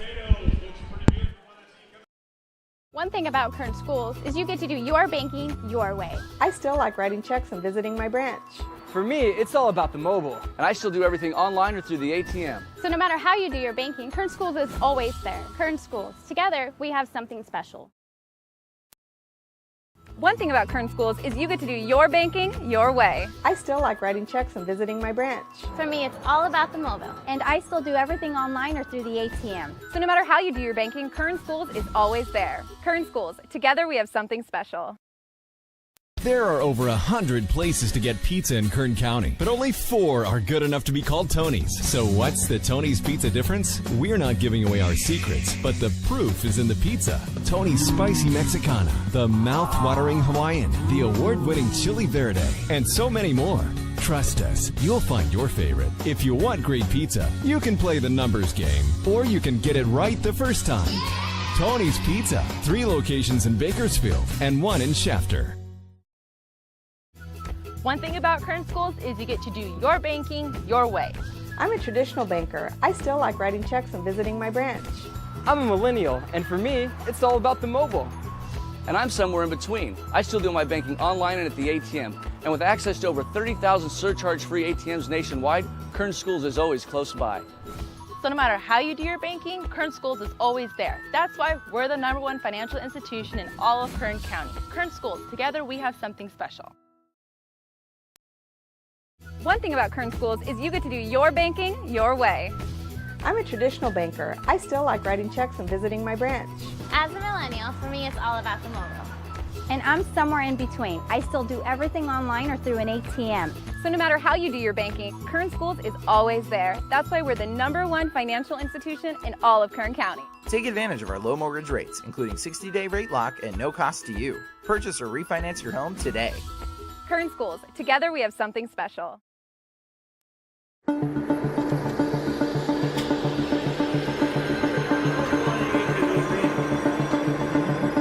It's wicked cool. It's our new aviation class. It gives kids a chance to break into the industry.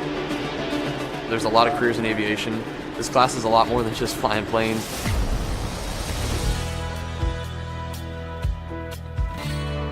We've learned so much already.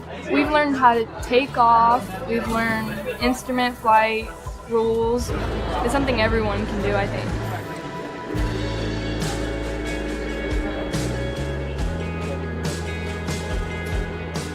Good. And you see, remember that horizon? Try to keep it parallel to your cockpit. After the 2-year program, they're going to be able to take the knowledge test for their private pilot exam. I am a pilot. I've been in Bakersfield for 10 years. I worked as an instructor for 6 years and then became a corporate pilot. And I'm a teacher here. We have amazing equipment. Even flight schools don't have that much equipment. You put a class like this somewhere at North High, and it's really preparing kids to succeed because it gives them a whole new set of opportunities they never knew that they had the chance to pursue. I'm proud to say that I'm from North High School and that we have administration that's willing to put the money into offering really, really neat programs like this and preparing kids to succeed.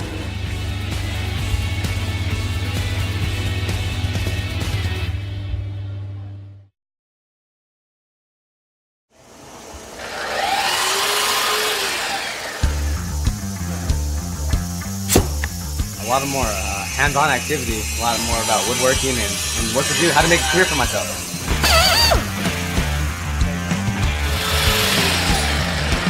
It's not only for guys. I am actually learning how to make cupboards and put everything together, like doors, cabinets. It's really fun, actually.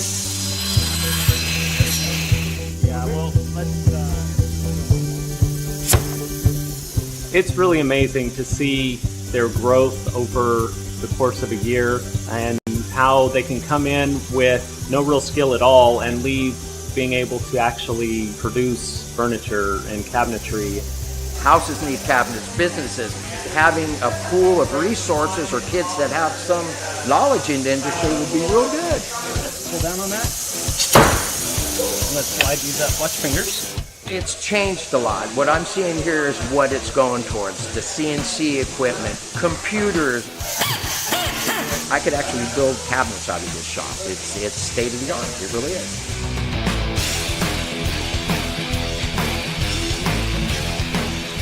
I am constantly looking for students that have been through these programs. It's always nice to have a person that has some experience. It's a lot easier to train.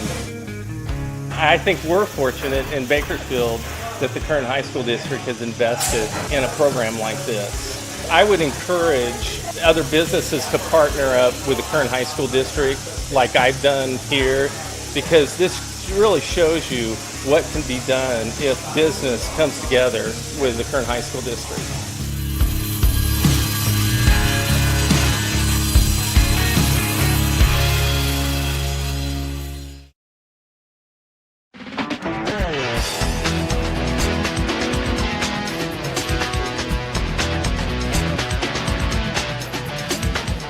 This is where we're going to train the kids to actually get jobs in the industry. We're going to give them the basic tools that they need, also the skills that they need to understand where they fit into the industry. All the animated things, because we have everything that we need in the scenes. They are learning the principles of animation, Photoshop. They're learning how to animate in 2D and 3D. And when you swap to that shape, then you're just going to drag these over here. The storyboard aspect of creating basically the skeleton of the story, and then just sort of directing people in my vision of what I want in the story. And it's also giving me the advantage of Mr. Pollard, since he's worked at so many companies, being able to put it in my resume and be like, this is the art direction I've received.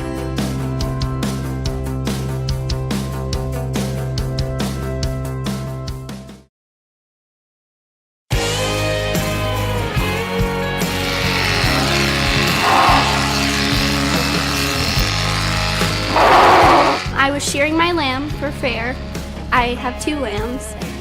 This lamb is stubborn. Taking care of animals is you feed them twice a day, make sure they have water, walk them, make sure they're ready for fair. Vet science is the first year before you can actually go into animal science, and it's a lot of like hands-on with the different animals, and you get to learn different things such as giving shots, castrating, all that fun stuff. For me, wanting to be a vet when I'm older, it prepares me. All the stuff that I'm learning in ag is definitely going to help me. I'm in ag communications. Anything that you see on the Facebook page is what we do, and pictures, and we do all the posters that are around campus, anything that just promotes ag. Our students are all part of the FFA organization, and through that we have a chapter officer team.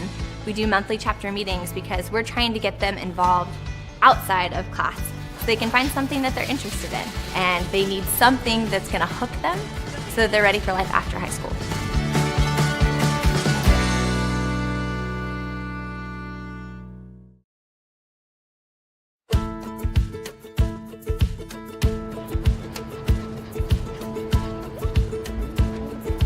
In animal care, the students learn a variety of things, whether it's tools or terms. In the veterinary field, they learn about the skeletal systems, the animal nutrition, the housing, how to properly care for them. They also have the opportunity in the spring to actually go work at a veterinary hospital or at an animal shelter or a grooming salon.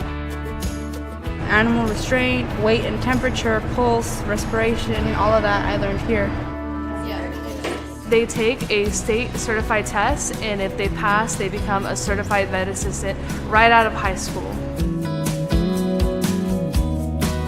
It's always hands-on, and so I think that's what really helps us, is that we're not just getting it from a textbook, we're actually doing these things, and we're actually practicing these things that we'll be doing in our future careers.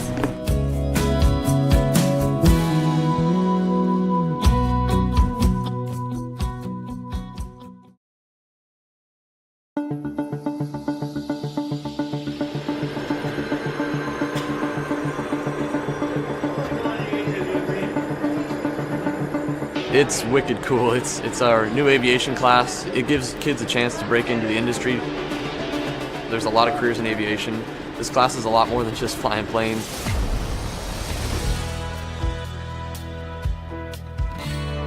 We've learned so much already. We've learned how to take off. We've learned instrument flight rules. It's something everyone can do, I think.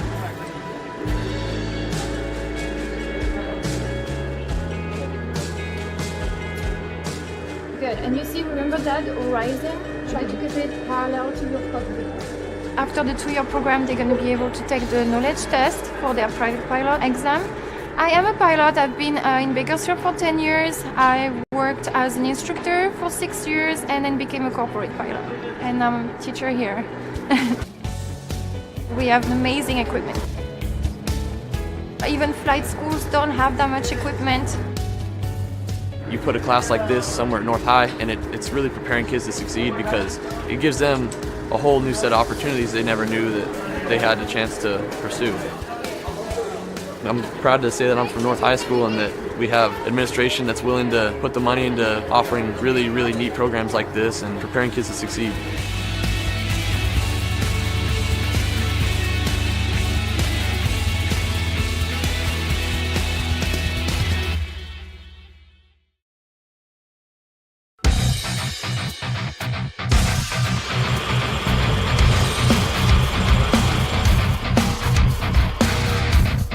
We're in manufacturing engineering.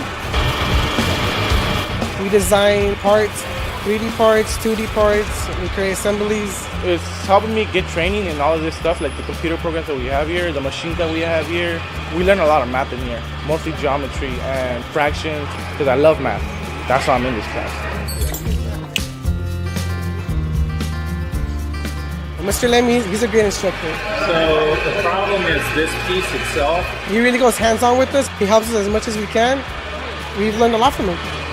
Right now we're supplying students that are skilled in the safety, the basic operation of machine work, and then they also leave with some soft skills. They understand they have to be on time. They understand that they have to get up and talk to people. Most of them are walking out of here with a solid foundation in the entry level of a trade.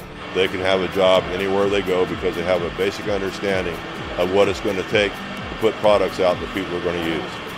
Hopefully this is a good career for me. You know, end up doing something good, have a good life, and make some money.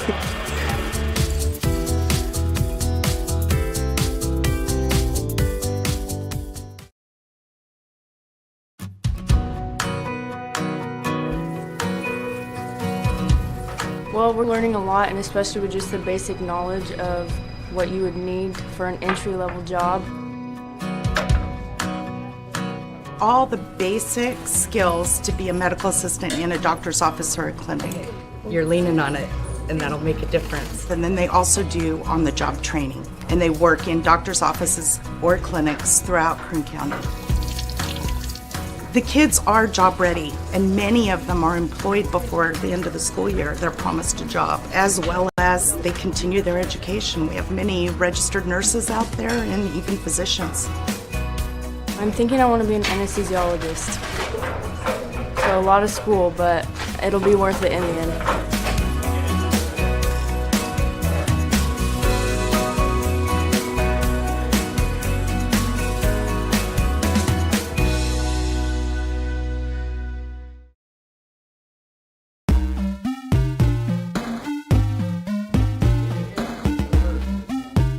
Right now we're learning the different roles.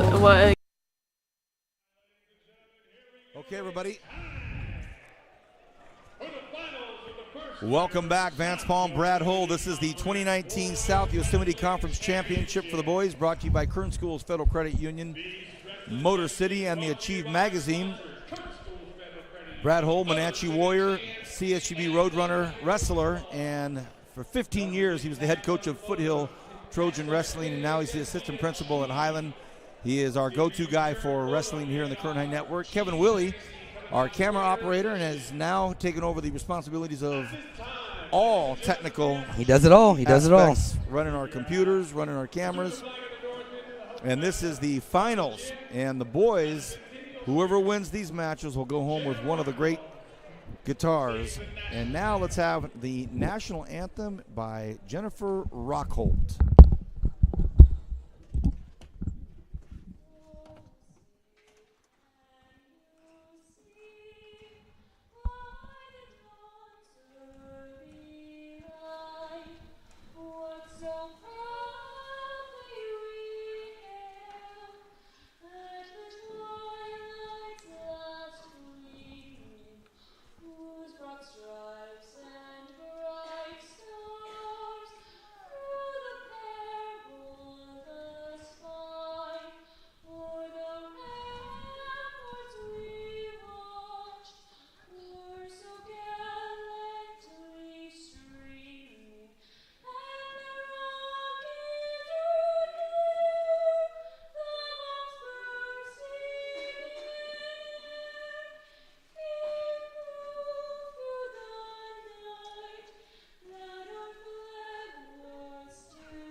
Great job by Jenny Rockholt. Nice job, young lady.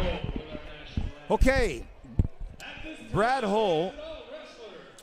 Let's see what they're going to do. They might do a face-off, so we'll see. We're going to see.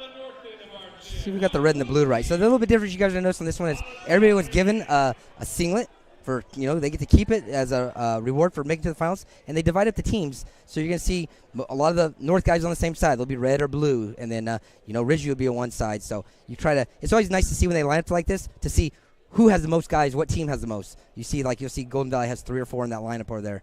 North has a bunch of North High guys over there. So now it becomes my team against your team. We'll just see who's a little bit better. Exciting. And what I'll do is I'll echo. By the way, give everybody our public address announcer and Dante Boradori right there. Dante does a great job on our 2 referees tonight, Brad. Yeah, I think it's I don't know exactly what it was, but I believe it's Donnie Montebias. And I didn't get the other name. I got to get it. I'm sorry. So Dante's the South High athletic director. Tonight, our South Yosemite Conference Championship final. At 106 pounds in the red singlet out of Foothill High School, Eric Mays. So Eric Mays, this is the 106-pound. And he'll be facing out of North High in the blue singlet, Stevie Sittal. He'll be in the blue singlet. It's a little battle league championship right there. Golden Valley High School in the blue singlet, Mr. Jaden Hernandez. 113-pound class. Jaden Hernandez, the number 1 seed from Golden Valley. Out of Foothill High School in the red singlet, Shane Corona. Corona from Foothill. In the red singlet from Foothill High School. Foothill impressive last week. The girls one I wanted to point out. They've got 3 finalists, 3 champs, I think.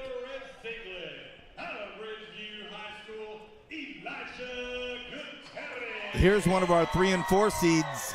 Nice. That made it through. Elijah Gutierrez from Ridgeview. Anthony Ornalis from North, the 3 seed.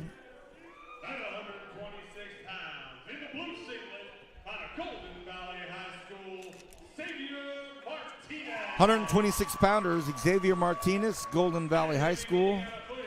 See, the one's banged up a little bit, I think, so we'll see how he does. You're right. Ochoa had that singlet with the pin. He'll go against Angel Ochoa from Foothill High School.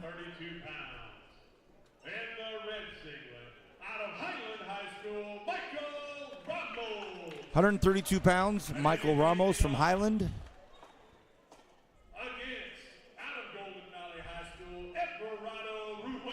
Rueda in the blue from Golden Valley. I think he had a bye first round. You are right. It's tough.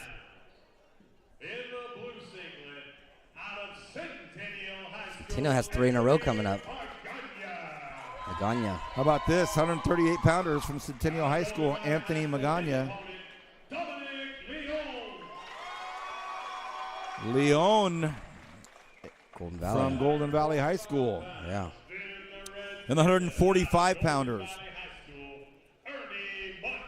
Ernie Machado from Golden Valley, number 1 seed.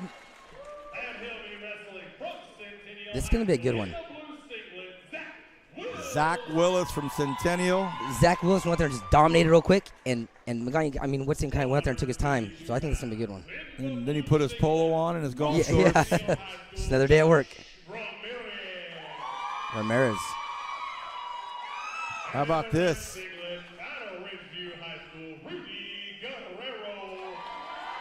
A lot of Arvin blood there. There you go. We'll get to that later.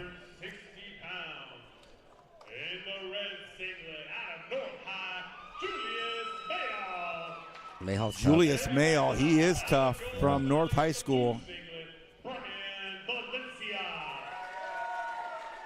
Did he wrestle one round? I don't know if he wrestled. No, he had a bye. Okay. 170 pounds in the blue singlet out of East High, Ricardo Eaton. Eaton likes that overhook. He'll come with a throw. So he said Ricardo. We have it as Eric Eaton. I'll put a little note there. Could be Ricardo. That's going to be a good match. It's going to be a battle of strength right there. Wow, this is going to be a big one there. Yeah. Who wants a guitar? John Borden from Ridgeview. There's one right there. Yeah, that's going to be a good one.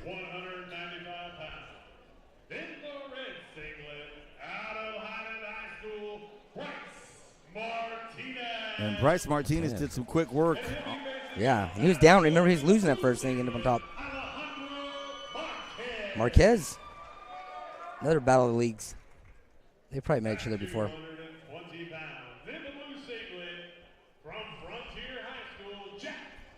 Another big win there for Pafford. Frontier. Yeah, Pafford's tough. And Nate Enriquez had his hands full against Chukka. Yeah, and I don't know if he's going to be able to do that same underhook and push him around like he did Chukka, because Pafford's tough.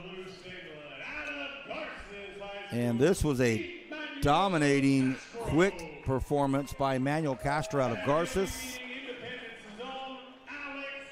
And Alex Singh had another tough one against Trey Whitby, so we'll see about that. So that's the lineup for the 2019 South Yosemite Conference Championship, our boys division. Each winner will leave the mat with a killer trophy. It is custom guitar, our custom guitars.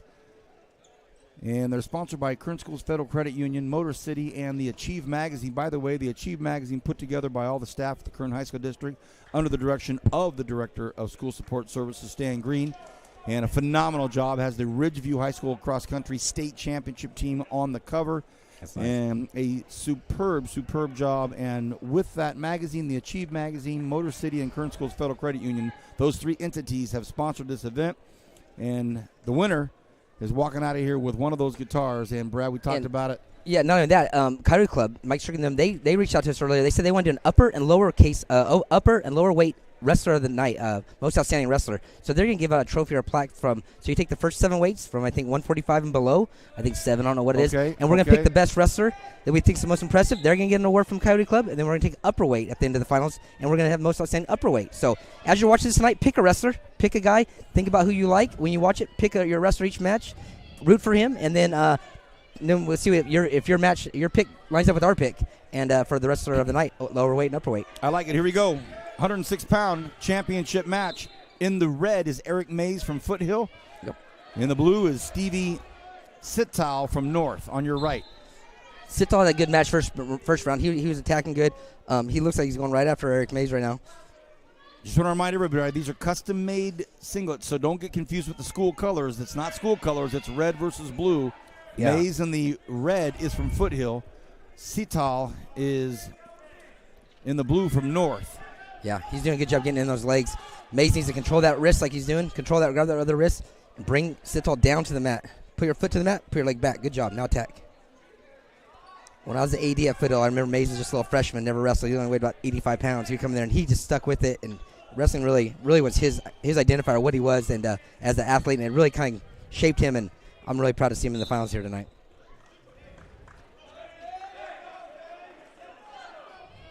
He's going to have his hands full with Sittal. Sittal's tough. He looks like he's a little bit stronger than Mays. He gets on those legs, he's going to be able to finish a little bit easier. See how he brings it up real easy?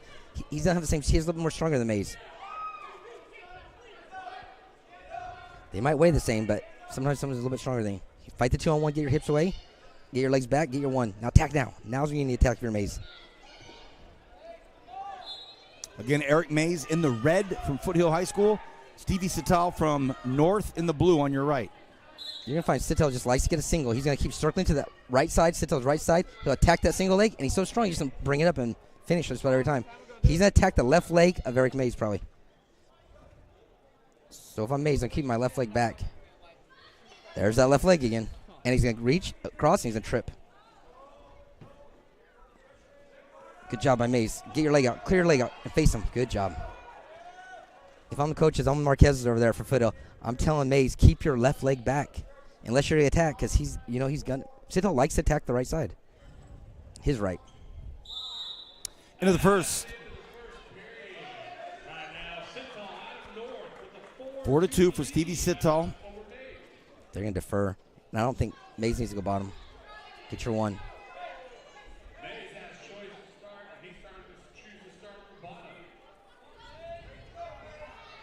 It's going to be a good match. It's just it comes down to if Mays can counter or stop the attacks from Sital's singles and get his own offense. If he can get his own offense, he only needs to need one takedown.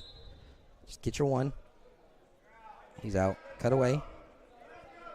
They're going to call stalling. Let him go. Oh, that's all right. He's still in control. That's right. Mays needs to throw him. Throw. There you go. See, he had nothing to lose there because he was still, so he only got 1 point. That's good. Good job. Oof. So Mays picks up a point, but it's still Sital up 4-3 here in the second. Well, that was good because it wasn't strength. He was using his momentum. He can drive into it. He was able to throw him because you match strength for strength. Sital's going to get you every time. He needs to bring that left leg back, though. If you're going to leave that leg out there, you have to attack if you're Mays. That's good. Yeah, good attack. If not, get your leg back. Here comes Sital on the right side.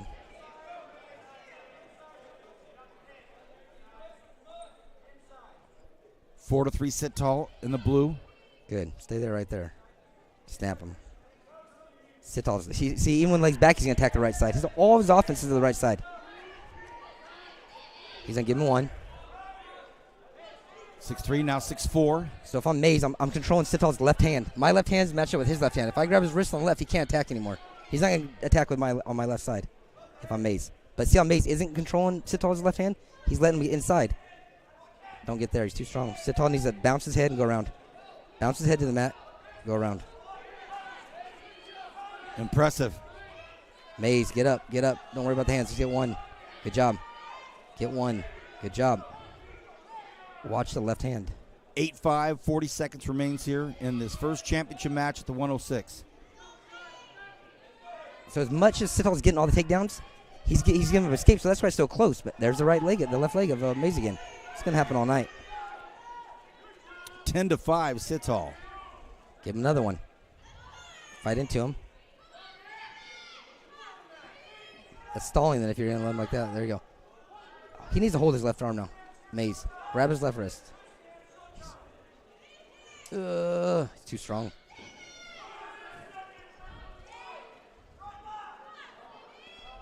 At the end of 2, 10-6, Stevie Sital from North High School in the blue singlet up. And what did Brady do? He said, go neutral. Wherever you had all your success, on your feet. He keeps snagging that right leg. Keep snagging that right side. I go right back to it. He's wrestling. Sital's wrestling a great match. Until you force him to change it, keep doing what you're doing. Coaching staffs from both sides glued in. Yeah. They need to be high-watered in. Earpiece in right there, so no. There's the right side again. Yeah, Marquez is over there and Brady over there, Gardner. Philip Marquez, coached with me for a number of years. Anthony Marquez, I coached him his senior year, wrestling all their life. Brady, a Cal State Bakersfield wrestler, and really done some great things with that North High program. See, their turn is just a takedown match. They don't want to get messed with up and down, stuff like that. Just keep doing what's working. Mays needs to switch up his leads and try some other attack. Here comes Sital, ankle. Eric is doing a good job of shooting, but he's shooting straight into him, and Sital just dropping back and dropping his weight on him. It's hard for Mays to, you can't drive him to get through him. He's going to keep circling around. Mays needs to circle to the right, get out of bounds. Circle to the right, get out of bounds. Okay, get up to your feet. Fresh start. Under a minute. See, every time, oh, nice duck under. Look for a throw now. Ooh, okay. Mays keeps going with his left side. Mays doing a good job of coming inside, but Sital just reaches his arm and goes back inside on him. They're both fighting for the inside position. So Brady over there is telling him he wants to put it on him and give him another takedown. Sital's probably going to drop down and go for a shot. Mays is actually going for upper body, which is good because he needs 4 or 5 points. So get back to throws. No reason. You're going for a guitar, so try something. That's all right. It's fine. Get to your feet. Yeah, I don't know. I'd write him out now. Stevie Sital from North with his back to us in the blue. Leads 14-7 with 17 seconds to go here in the third and final period. He looks dominant. For both of them being 106, you can just tell that physically. Mays is doing a good job of overhook, pushing to him. There you go. 7 seconds remains. Sital needs to circle and drop to low ankle. Circle, circle, drop, get your guitar. Good match, both of them. We have our first champion and our first guitar being presented by Stan Green. Stevie Sital wins the first guitar of the evening And as we saw last week, Stan will go out, present the guitar, and the head coach will come out. Well, that's a great shot. Yeah, it is. Hope they turn around. They will turn around because our very own Nick Ellis is waiting for the shot. He's holding that thing like he can play it. Look at him. We saw some of the girls last week that didn't know how to hold it, and then some that were strumming and ready to go. Yeah. First guitar. Okay, 113 pounds out of Foothill High School in the red, Shane Corona. And from Golden Valley High School in the blue singlet, it's Jaden Hernandez. This ought to be a great one. Yeah, you got Aaron Wary over there, and the only coach for the school has ever happened over there at the Golden Valley since the school opened about 15 years ago. He's off of his 7th league championship as a he wanted me to point out that he snapped BHS's record because they are no longer champ, so he has the longest win streak, he said. I said, well, pump the brakes a little bit. You know what I mean? But it's really good.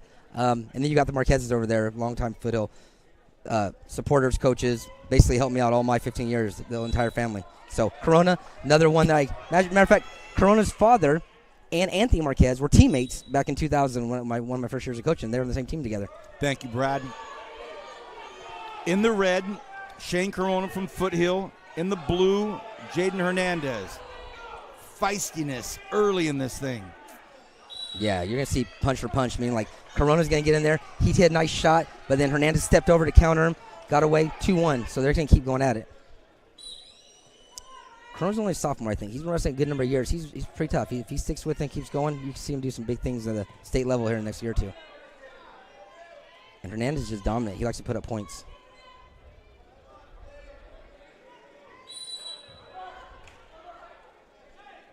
Santoro, that was his name. The refs were named Santoro. Donnie and Santoro? His last name Santoro. I didn't always know their names. They weren't always my best friends when I was coaching, you know. So we've established a better relationship with the refs and myself. I find to myself not to argue with them anymore, you know, and we have a better relationship. So I'm actually learning their names now. Because the names I was calling them wasn't probably the appropriate ones. I'm just kidding. No, they do a great job. It's a tough job to sit there and ref that match and get yelled at by the coaches all the time. 113-pound division. Shane Corona in red from Foothill. So Shane Corona likes to stay low. You see how he's on his knees? Well, then what happens, Hernandez jumped on his head and tried to flip him over. You have to get off your knees. But Shane likes it. He's tall. He's long. So he likes to get low and then attack at those legs. Watch how he likes to drop. He's going to drop down lower. He likes being there. He's okay being there. But Hernandez is going to score. Jaden Hernandez, last 45 seconds of the first round. Yeah, he got that cradle locked up. But he needs to put Corona on his hip right there, just like that. That's 2, and now he needs to go for some near fall. He's trying to trap that bottom leg is what Hernandez is trying to do. He's trying to lift up the top leg, hook the bottom leg. He just needs a tripod on his head, push him over and get some near falls that you need to worry about. Don't worry about cinching up the pin right now. Just get your near fall with 20 seconds. He's getting no points. Head in the ribs. Head in the ribs. There you go. Now drive. You got to knock Corona on his hip. There's his hip. Now drive. Corona, on the other hand, needs to attack that lock. Wherever the lock is, the cradle's lock, attack his hands. Break that lock apart. Good job by Corona fighting that, not giving up any near fall. Sure was. What a first period. And 1 point separates them. How about that? Woo, boy. Nice one here. This is the 2019 South Yosemite Conference Championship in the boys division, brought to you by Kern Schools Federal Credit Union, Motor City, the Achieve Magazine, and the Coyote Club also involved. Don't forget, first 7 matches, we'll figure out who the wrestler of the conference championship is, and in the bottom 7, we'll figure that out and see if we all agree on the same thing. Yeah, we have a lower weight and upper weight.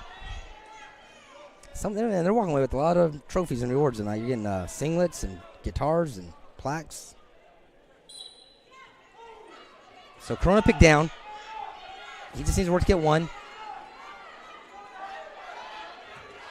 Every time he gets up, Jaden does a good job of bringing him right back down.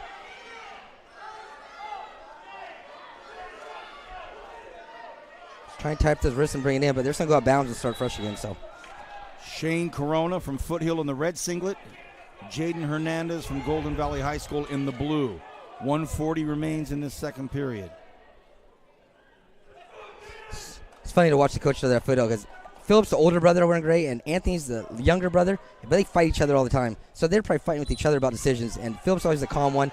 Anthony gets pretty fired up. You're going to see, ooh, that hurt. That's not good. Careful. That's the hardwood, baby. Yeah. You're going to see Anthony always getting up and yelling and screaming. What he needs to do is he needs to get his hands up first, because Jaden from Golden Valley, he loves to type the wrist. So he's going to try to trap that wrist. He's going to try to type your arms. See how Corona got his hands up? Good. Get your hands away and then get your feet. That's fine. Just get back to your feet again. Jaden does a good job of tying up his wrist and bringing them in. That's what he wants to do. Jaden Hernandez with the hard body slams. Yeah. He's putting out a lot of energy, both of them, but it's only been 30 seconds into the round, you know. Good job by Corona getting his arms free. And good job by Jaden to take a side and bring him back down. Flatten him out, now work the arms. You could tell at the end of the round, they were kind of worried, the coaches. They didn't know if they should go neutral or they should go bottom. Most of the time you go bottom because you should get away, but you could tell this is probably why Corona probably has a hard time getting away from guys sometimes. He's bellied out. He's flat. It's not where you want to be. You have to build a base.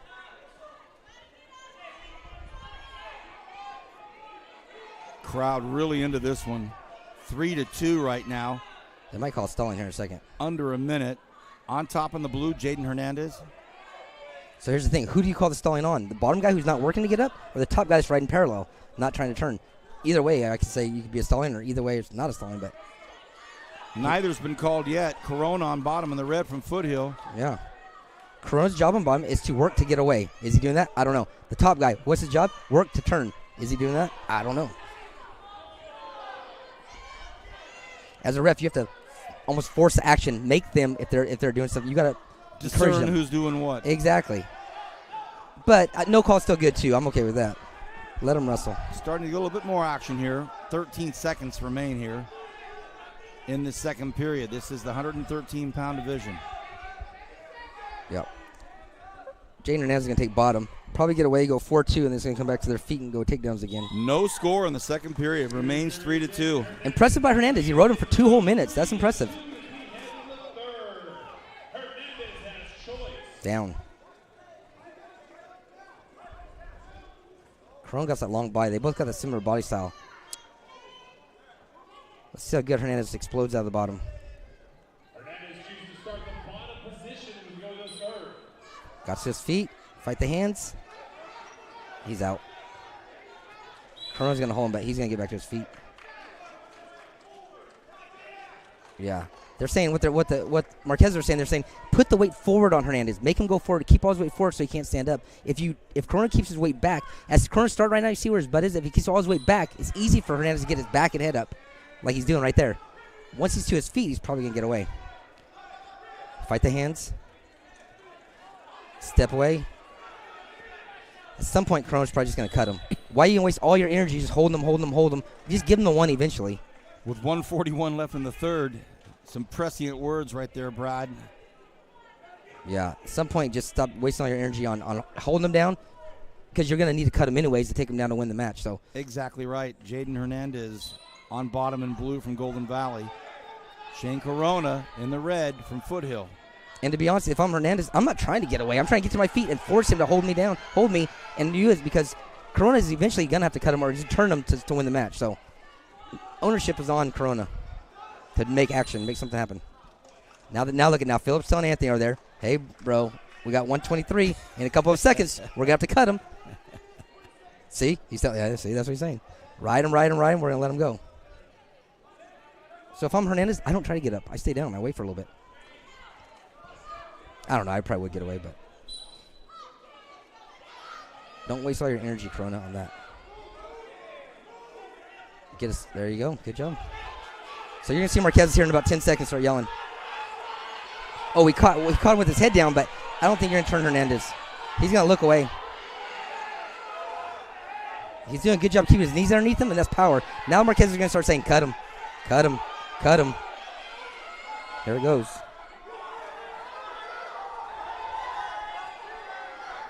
What a match here for the 113-pounders. Jaden Hernandez on the bottom in blue, Golden Valley. Shane Corona on top.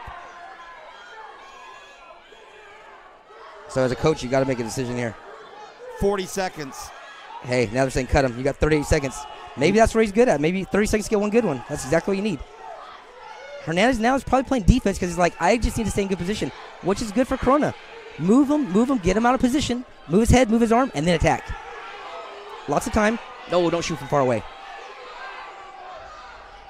Grab that wrist. Duck, come on top. Keep coming. Grab that leg. He's going to get it if he can suck that leg in. Oh, good job by Hernandez to sit the corner. Corona needs to suck that leg and hop over just like he did. That's going to be 2. That's 2. I'm probably being biased, but it could be 2. That's 2, though.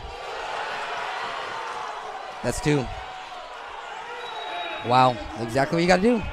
Wow. What a battle from Shane Corona to tie this thing up. Yeah, I forgot. He tied it up, yeah. So now they're back on their feet. Put a minute on the clock. First one to score. Hernandez, I'd tell timeout if I'm Marquez's. Corona looks dead tired. He looks like he's hurt something. Just call timeout. Give him a break. See, look at him. You have nothing. Don't make him go wrestle right now if he's not looking that good. Overtime and 113s. Hernandez is going to come after him. A valiant effort for Corona to get back in Oh, this. we got it. Good job, throw by. That's 2. That's it. It's over. Doesn't matter. It's over. Yeah. Yeah. So everybody's yelling like, because they're trying to say that wasn't 2. It was 2. The ref called 2. I mean, they might argue and change their mind, but first person to score in that one wins. He did a nice throw by. He used Hernandez's power. He threw him by and stepped over behind him and stepped in and got the 2 points. What a dramatic finish in 113s. Hey, Hernandez, for much of this match. So Aaron Ware's arguing, he's like, I don't think that was 2 because he never had control. So he's asking him to check with the second ref, tell him what you think if it was a motion. Oh, they're taking it away. They can't do that. I mean, well, they can't. First of all, they can do what they want. But you got to put time back on the clock then because that's bad time if they're gonna go back. Because they kept wrestling after that, you know what I mean? They shouldn't have. So there should be at least, I don't know, I thought it was about 10 seconds maybe left in that match. Wow, coaching staff from Foothill not pleased at all, and they're walking away somewhat. If I was everybody, go home tonight and look and see if that was takedown on the replay on our live stream. I think it was, but like I said, I'm pretty biased because it's a Foothill kid and I coach his dad. But it was beautiful. It was nice. So he did a nice throw by and he stepped over. I think it was 2, but I definitely could be wrong. If it's not 2, then you can't. You got to stop the time. It's bad time what they consider. You got to go back, put that time back on the clock. Oh, yeah, there's 44 seconds. That's like because it's only 10 seconds into the overtime, and they're going to do it up again. And not lost on you and I is the fact that Shane Corona's had a chance to get some breath here, no matter what. No matter what. And you saw that Hernandez was the one that was pressuring going after him, and that's what Corona D threw him by. So now it's going to be interesting if Hernandez is going to slow it down a little bit. He's still coming after him. I'll try another throw by. Good job by Hernandez, went right for the leg. Coaches need to tell Corona, tie him up, do a throw by. Use his momentum to throw him by. Watch your legs. See? Let him come into you. Corona might take a shot from far away, though. Nice. That's all right. Circle. Lift it all the way up. All the way up and trip. All the way up and trip. He went the wrong way. Now, if I'm Hernandez, I go out of bounds. Circle out of bounds. Good job, Hernandez. Well done, Brad. Well done, Brad. These guys are battling. It's slug for slug. You get on my legs, I'm going to counter you. Hernandez in the blue. Corona in the red. Throw Hernandez, by. Golden Valley. Corona, Foothill. 113 pounders. So Hernandez is going to come forward again. If I'm the coaches, I say, Corona, take his momentum and jump to your left side. Throw him by kind of like a bull does to a bullfighter does to the bull. When they come at you, let him come at you and jump to the side. Ole. Boom. He went for a shot, though. The hard thing is he went underneath him. Now Hernandez will put all his weight on him. It's hard to suck him up when you got all that weight on you. 5 seconds. Get out of bounds. Oh, Corona's tough. Look at that. Nice takedown. Wow. Get the pin. Wow. He messed up his knee, I think, or something. He got trapped underneath him. Hey, Corona, that was impressive. To be on your knees and stretch out, and he just lifted up and got the. I was impressed. That was pretty. You don't usually see people finish the double leg from there. Oh, the drama. They had to redo it, so Corona finished it with an exclamation point, and we certainly hope Hernandez is okay. Yeah. And he was picked up by Corona and thrown back, and his leg was bent. You know, maybe that was why maybe it looked so easy because maybe Hernandez was hurt and he kind of just stopped right then. And maybe that was what allowed Corona to look like he picked him up so easily and kind of Hernandez might have been already hurt.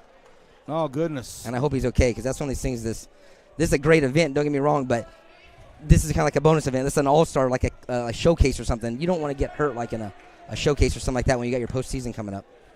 So the drama was building in regulation in the third period with Corona. What we thought was losing, and tied it up at the end, and then won it at the very, very beginning of overtime. But there was some discrepancies, and no matter what. Yeah. And how dead tired did he look? Remember, I was like, call timeout, give him a rest or something like that. But hats off to Corona. Hats off to Hernandez, too. He's tough. I hope he's okay. And Corona will get his guitar. They need to present that guitar to him. Yeah. Good thing to watch the coaches right there. They're so passionate. They shake hands afterwards, too. They're passionate. They both want their guys to win. And we're wishing all the well for Jaden Hernandez. Hopefully it's just a little tweak or something like that. He can sit out a week or so and he'll be all right. Donnie Kessler is taking care of him over there, moving him over. It looks good. He's walking. He's up, and he's yeah. Oh, he got like he's playing the guitar too. Look at him. Well, that was a big time victory for Shane Corona, who in some of the foothill mines had to win it twice. That's a match. Hey, you see, turning around again. That's one of the ones that win is a lot for you. It teaches you can win in overtime. It teaches you can pull out the tough ones sometimes. Those are important matches to win that are going to help you for the postseason sometimes. When your back's against the wall and you're dead tired and you can win like that, oof, it's nice. Okay, here we go. In the preliminaries, it was a 3rd and 4th seed that win it. And so now in the red, it's Elijah Gutierrez from Ridgeview, Anthony Ornelas. Sorry about that. Jim, I saw Jim when you were saying walking the thing. Anthony Ornelas, yeah. Anthony Ornelas was from... Was he from Ornelas from North. Yep. So this is the 120-pounders. Anthony Ornelas from North in the blue singlet. And Ridgeview. Elijah Gutierrez from Ridgeview in the red singlet.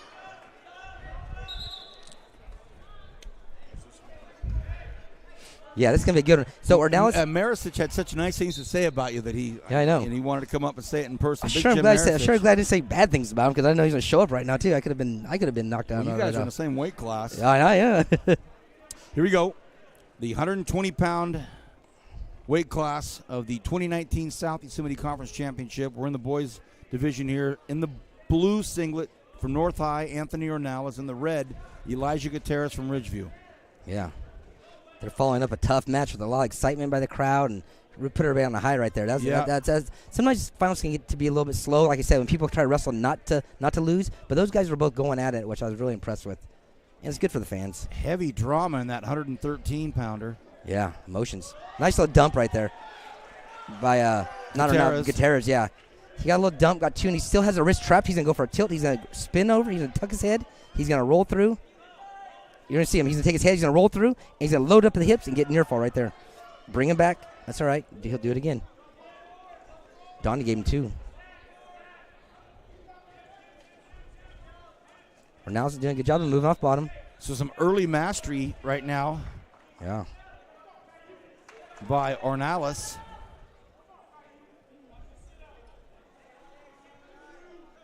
Ornelas on bottom. So it's hard for him to stand. He's going to try to sit out maybe. He's going to try to sit to the right, like do a switch or something.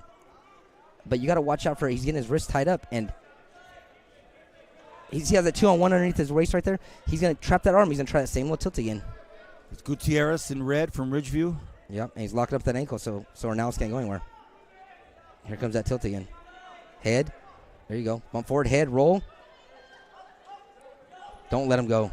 He let him go 5 seconds. Look at Ornelas going for that too, also.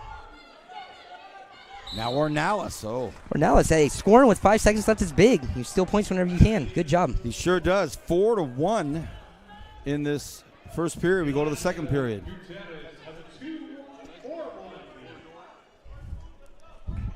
Yeah, Gutierrez takes bottom, his choice. He's going to try to extend that lead. Try to get one, probably, two if he can. Get that 5-1. Ornelas is going to look to turn him down, tie those wrists and get a turn of his own. Second period, 120 pounds.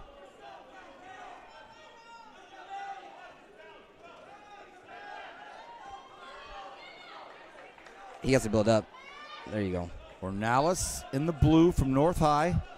Gutierrez, yeah. Gutierrez isn't making a big effort to get away. You can say he's trying to stay in a good position. He might get to his feet, but he's not. Ornelas looks like he's the one hustling to try to work for a turn.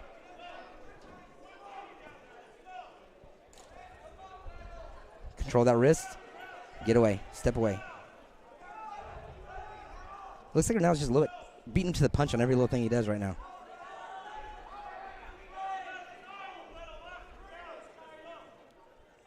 Gutierrez needs to just get away. Get tough, get away. Yeah. Ronaldo's every time he tries to do something, Ronaldo just kind of out-toughs him and puts him back on his stomach. Out-toughs him. I don't know if that's a word or a thing, I like but it. I made it up right now. So. I like it. I got to use my words carefully to say the right things. Hey, my man, that's how lexicons are born. Out-toughs him. Yeah. I like it. Minute and 1 second left in the second period. Problem is Ronaldo's doing a good job, but he's not scoring any points right now. That's the thing. Brad's talking about Anthony Ronaldo in the blue from North High. Nice shot. See, I got away. He got one, and he's going right back to that dump again. They didn't go out of bounds, but that's exactly when you need to attack. Right off your escape. So Gutierrez likes to attack from the tie. He likes to be tied up with you, bring you in close. And if he gets you in close, that's when he's going to attack and go underneath it. He likes this position right here. He likes to head in the hole. He's going to try to cradle. And he's going to go right behind him. Or now it's just keep going. Good job. That's what you do, though. Or now his pace is just a little bit faster is what it is, I think, too. Nice throw by.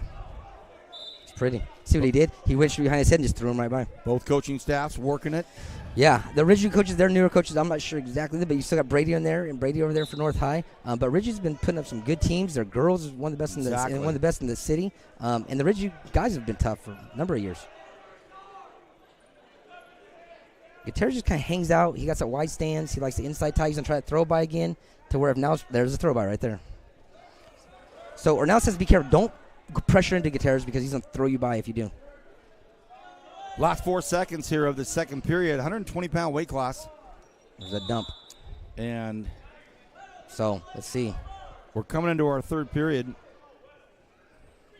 Again, Vance Palm here with Brad Hull. Kevin Willey doing everything now. He always does. He always does. So Gutierrez on top, long. Watch the turns. Don't let your arms get tied up. He's going to try to tilt you again. He's going to get that 2-on-1. He's going to take your wrist, pull it to your stomach, and he's going to try to turn you. Ornelas, get to your feet. Watch out for that cradle. See how he has that arm trapped? He has Ornelas' right arm trapped. He's going to take his right arm, Gutierrez, and he's going to try to turn him again, or he's going to try cradle. He's tough on top. He's long. Ornelas needs to get his knees underneath him. He has that arm.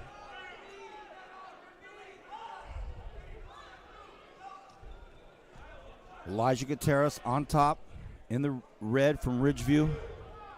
Ornelas is just spending a lot of time on ball with his head there. He don't need to worry about fighting the hands now. Just get to your feet. See, here comes the tilt again. He rolled through. He's going to do it again. There you go. One hand, scoot your hips, switch the other way. Get back, keep going. You got to put two moves together.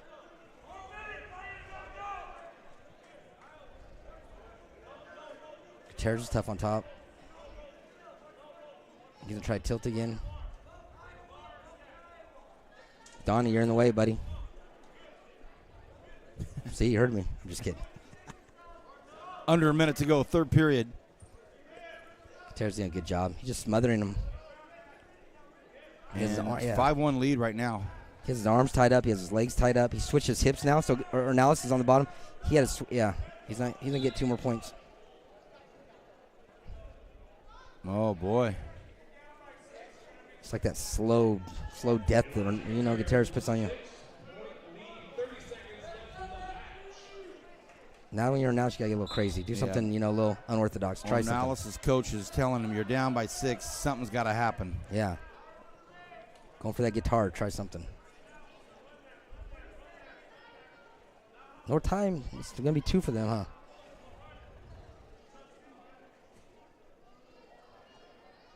Yeah, they're tough. Look, he's on his. Ornelas has his head in the mat. It's hard to get away. Good job, Gutierrez on top. See, he tried to roll. That's good. Hey, try to roll. He got 1 escape. Elijah Gutierrez wins the 120-pounders. I like it. Good match. I like Ornelas' hustle, too. The guitar will go out. North High. No, you're right, though. That 113-pound match was so loud, so dramatic. What a crazy ending. Yeah. That these two wrestlers, a little bit more of a tactical effort. Yeah. In the 120s, not as much emotion, but now we get into the 1 and 2 seeds coming up in the 126-pound weight class. From Foothill in the red singlet, it'll be Angel Ochoa. And in the blue singlet out of Golden Valley High School, it'll be Xavier Martinez. So Cho's the one that I was talking about that singlet before, and I don't know if he's losing, but he got that half and he got that pin. And Golden Valley kid, and Martinez, I don't know if he wrestled or not. Was he the one that hurt his wrist, I think, last time? But he looked tough. So we have a Foothill Trojan, old school, against Golden Valley High School. This is the battle of the 113s like we just saw. Newer school. Yeah, look at Martinez going all right after him. In the blue, Xavier Martinez from Golden Valley. In the red, Angel Ochoa from Foothill. Looks like Ochoa's just worried about what he's going to throw at him. He's kind of trying to defense. 126-pounder.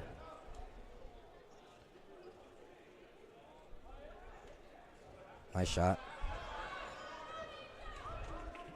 Yeah. Martinez looks like he's just going to stalk him and keep coming after him. And I don't know if it looks like Ochoa obviously respects him or is worried about what he's going to do to him. So he's playing defense. You got to kind of don't worry about it and just do your offense and try something. You worry about what he's going to do to you all the time, you're going to end up getting pinned like this or something, you know. Just throw your offense out there. He has that cradle, but he needs to go out of bounds. Good job by Martinez.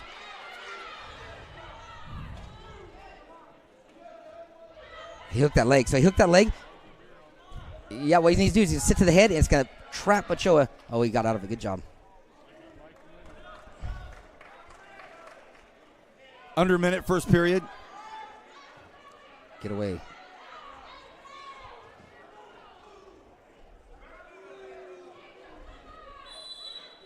Martinez is tough. Stays in good position.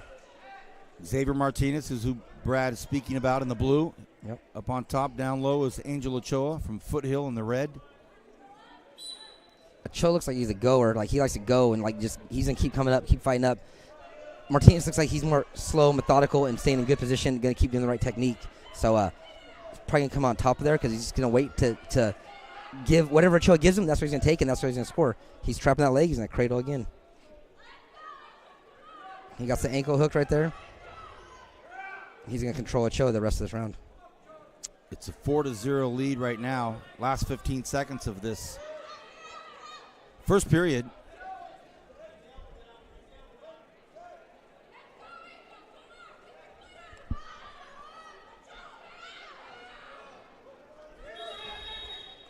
That'll do it for the first period. Yeah. So Martinez looked good on his feet. He looked good on top. So if I'm Foothill, I'm deferring or I'm picking top. Probably deferring. Don't go bottom. Defer. We had fans that were watching us on Current Network so enthralled they drove over here. Yeah. To be next to the action. Former wrestler. One of the Bakersfield College National Championship linemen. I'm going to throw him against Castro over there against, Garcia. Garces. Good job, Castro. I mean, good job of Ochoa. He got away. But what did Martinez do? Stay in good position. Gave up one and got two. 6-1.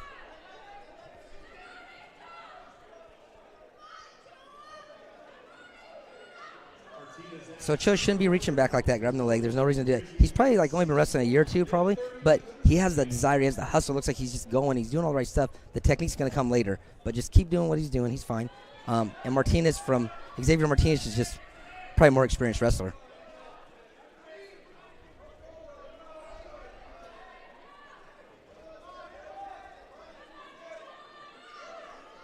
I don't think he's going to get that right. Oh, Martinez trying.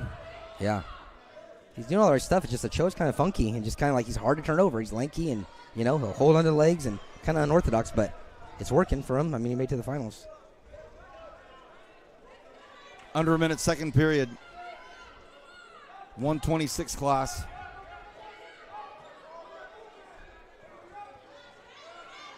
Got away. Good job. Yeah, you're so right about Ochoa. Yeah, Desire's there. He's like the guy you get in a fight. You knock him down, the guy keeps on coming back at you. You're like, when's this guy going to stop? You know what I mean? And a lot of times that's what's going to help him in these matches. He's going to keep coming at you for 6 minutes.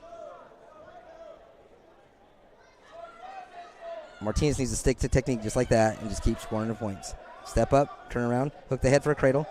There's the cradle. Put your head in the ribs. He's going to get near fall. Santoro needs to get down there. He's going to call the pin. Nope. Martinez close, under 10 seconds now, commanding 8-2 lead in the second period. Look at Ochoa just coming back up into you. He's a gamer. 2 more gets given to Martinez, and now it is a 10-2 match as we go into the third period. I hope you're enjoying the 2019 South Yosemite Conference Championship boys matches. Martinez is the one that's going to get these wins. He's the type of guy that could be losing by something and just get a win because he's going to keep putting it on you and try to get you out of position. You're going to beat him by a lot, or he's going to pin you probably. Brad's talking about Angel Ochoa in the red. He's from Foothill. Number 1 seed, Martinez from Golden Valley High School.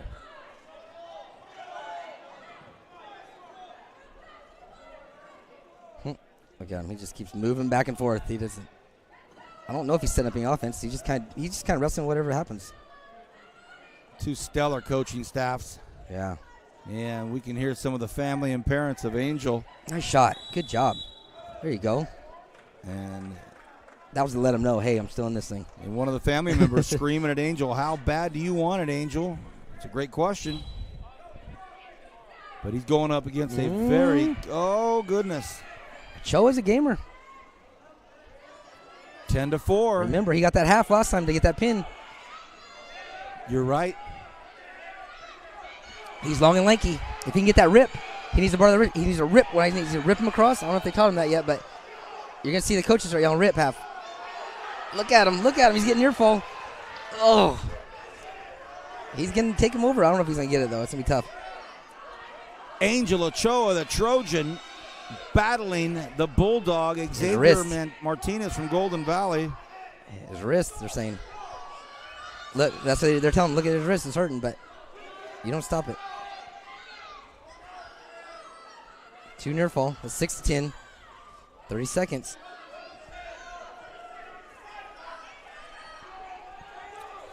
It's easier to turn somebody when they're tired. Chose hasn't turned down his pace yet. Good job by Martinez. Way to give him, just stop that. Good job. Martinez gets away. Stay in position, Martinez. 15 seconds remains here in this final third. That's fine. Stay down there. Just hold his leg. You'll win. That was an impressive match by both of those guys. I liked it. That was the guy that had better technique than the other one, but the other one just kept going. A lot of credit to both those guys. Xavier Martinez, pretty glad that match is done. He is. Yeah, hey, yeah. That's when you leave and you won, you're like, what did I just do? You know, yeah. Hey. He's the winner of the 126-pounders. What a great one. Hey, a lot of upside on the show. I don't know what grades he's in, but that kid, once he learns how to wrestle, watch out. Look at the support out there, the coaching staff and the AD. That's nice. Yeah, you got Haskell right there, former Foothill drafting teacher. Then he's the athletic director over at Golden Valley. Coach Aaron Weary. Okay, 132-pounders out of Highland. The number 2 seed in the red singlet, Michael Ramos, and he will go up against Everardo Rueda. Rueda's tough. Rueda from Golden Valley in the blue. Michael Ramos from Highland in the red. This is the 132 pounds. This be good because Ramos went out there the first round, just took it to his guy, took him down, put a half in, pinned him. So I don't know if he can do that to Rueda, but it's going to be pretty good, I think. Good job. Seatbelt position. He needs to watch his hips. Grab the wrist hook. Now, there you go. Both of them in a good position. Now he's going to attack. Oh, be careful. I like it, though. Brad Hull likes what he sees early. Yeah, Ramos, see what he did? He's long and lanky, so you use that leverage to your advantage. You use that leverage and that torque, and that's what he did. He kind of went for a little throw. Nothing's worse than when you feel that your opponent might try to throw you. Rueda looks like he's putting his foot forward like he wants to shoot a double. Rueda in the blue from Golden Valley. Yeah. Ramos in the red from Highland. Rueda from Golden Valley wants to shoot. He did a good job of bringing that single back in. Oh, face him. That wasn't 2. Just kidding, I made it up. It was. That's my coach coming in right there. Naturally, I just automatically just say, the ref's wrong, but he was right. That's 2. All of a sudden, the Highland coaching staff on the scene. Yeah, so you got Addison Hay over there, who I coached him. He's a foothill wrestler. He's the assistant coach over there. And then you have, oh, nice. Good job by Ramos. Way to cut away. And attack. Good job. Rueda did a great job of heading the hole. He's going to go to a cradle, and he's going to try to get the pin right now. No, come all the way up. If you're Ramos, like, he's going to come all the way up. He's that long, lanky guy, so dangerous kind of. Step over. Ooh. Rueda got to be careful. He's doing the right thing. Under a minute here in the first of the 132-pounders. I like the action. So do I. Great match. Yeah. You know, the last match had a lot of action. The 13-pounder had a lot of action. This one's a lot of action. I like it. They want the guitars, Brad. I would too. I mean, medals are medals, trophies are trophies, but a guitar, last week we saw in the girls' matches, at first they weren't really sure, but by the end of the night, they were very, very proud. How about this? That was a poor shot. So what he did, he took a shot from too far away. Ramos took a shot. He dove in there, and all Rueda did just take his leg back and just go around him. Kind of like gave him 2 points right there. You got to. There's a rule. You almost need to touch your opponent, be close enough. It's like boxing. If you can touch him, then you attack. But if you're too far away, there's no reason to shoot.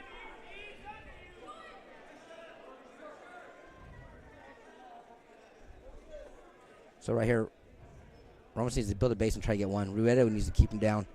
Finish off this round 8-2. Yep, that's what coaches are yelling. Get your knees underneath you, build a base.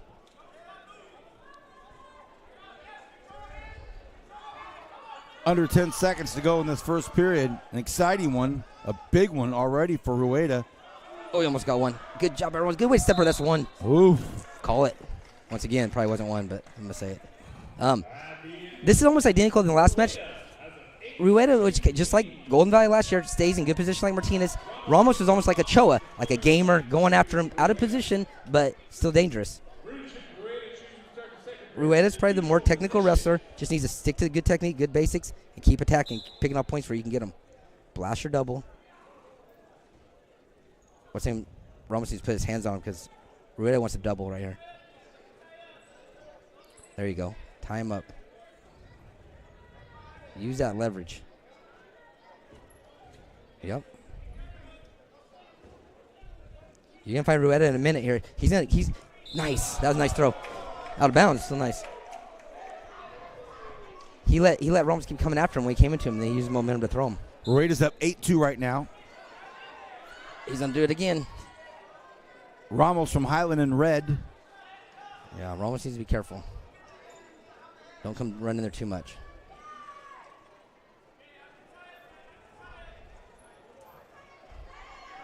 I like Ramos in the tie, though, because that's why, if not, he's going to go for a shot. Rueda did not have a preliminary. Yeah. Ramos beat Fugazi from North. They're still at a pretty high pace. 1:14 remains in the second.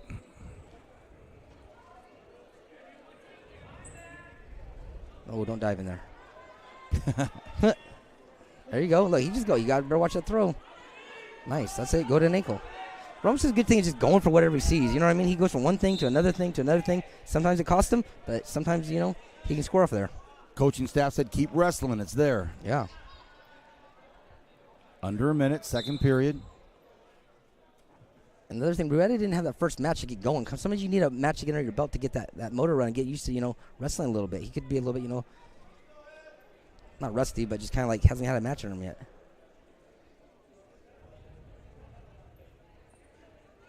Now he's playing. Now he's waiting. Ramos is going to underhook and try to throw by. Half a minute to go in the second period. Good, nice, but that's all right. Snap. Now he's going to grab a single. That's two. Okay, I'm wrong. Maybe it wasn't two. 25 seconds to go, second period, 8-2. It's a 6-point differential, but Ramos is in there. Yeah. That's like Michael Ramos from Highland. Everardo Rueda from Golden Valley. Yeah, Ramos reminds me of Choa from last match. Down, not more technical, but a goer and dangerous. See, working the head. You got to watch out. Ooh, now go around. Circle around. Watch out. Now they're going to provide. Someone's going to get taken down, yeah. Rueda. Gave a takedown. Got a takedown in the last 5 seconds. Right at the end of the second period makes it a 10-2. Go top. Third period. So Ramos is going to top. little bit unconventional, but you're down by that many points. You got to look for something. Look for a turn. Look for a cradle. Use your unorthodox style to try to catch a red or something. He's gonna try to stand up. He's moving. He's gonna try to cut away. Bring him back down. Red needs to fight those hands. Ooh, that's gonna be a slam. That's illegal. So what he did is he brought him all the way up. When you bring a guy off the mat, you're responsible for bringing him down safely. You need to almost bring him back down. You touch your knee, but you can't lift someone up, take their feet out, and the first point of contact be their shoulder or a head, because that's how someone can get hurt. So whenever you lift, you're responsible for bringing him back down safely. No backyard Big Brother stuff. Nah, yeah, you got there's still some safety and precautions there. So that was a 1-point penalty for a slam. So now they got stalling. Rueda's gonna get the point for. That was a little bit better, but you're not scoring points by doing all that. There you go. Get that half. Drive into him. Yep. That's all right. He's looking a little tired, both of them, but. Commanding 12-2 lead with 1:24 to go here in the third period. Everardo Rueda from Golden Valley on your right in the blue. Michael Ramos in the red from Highland. This is the 132 pounds.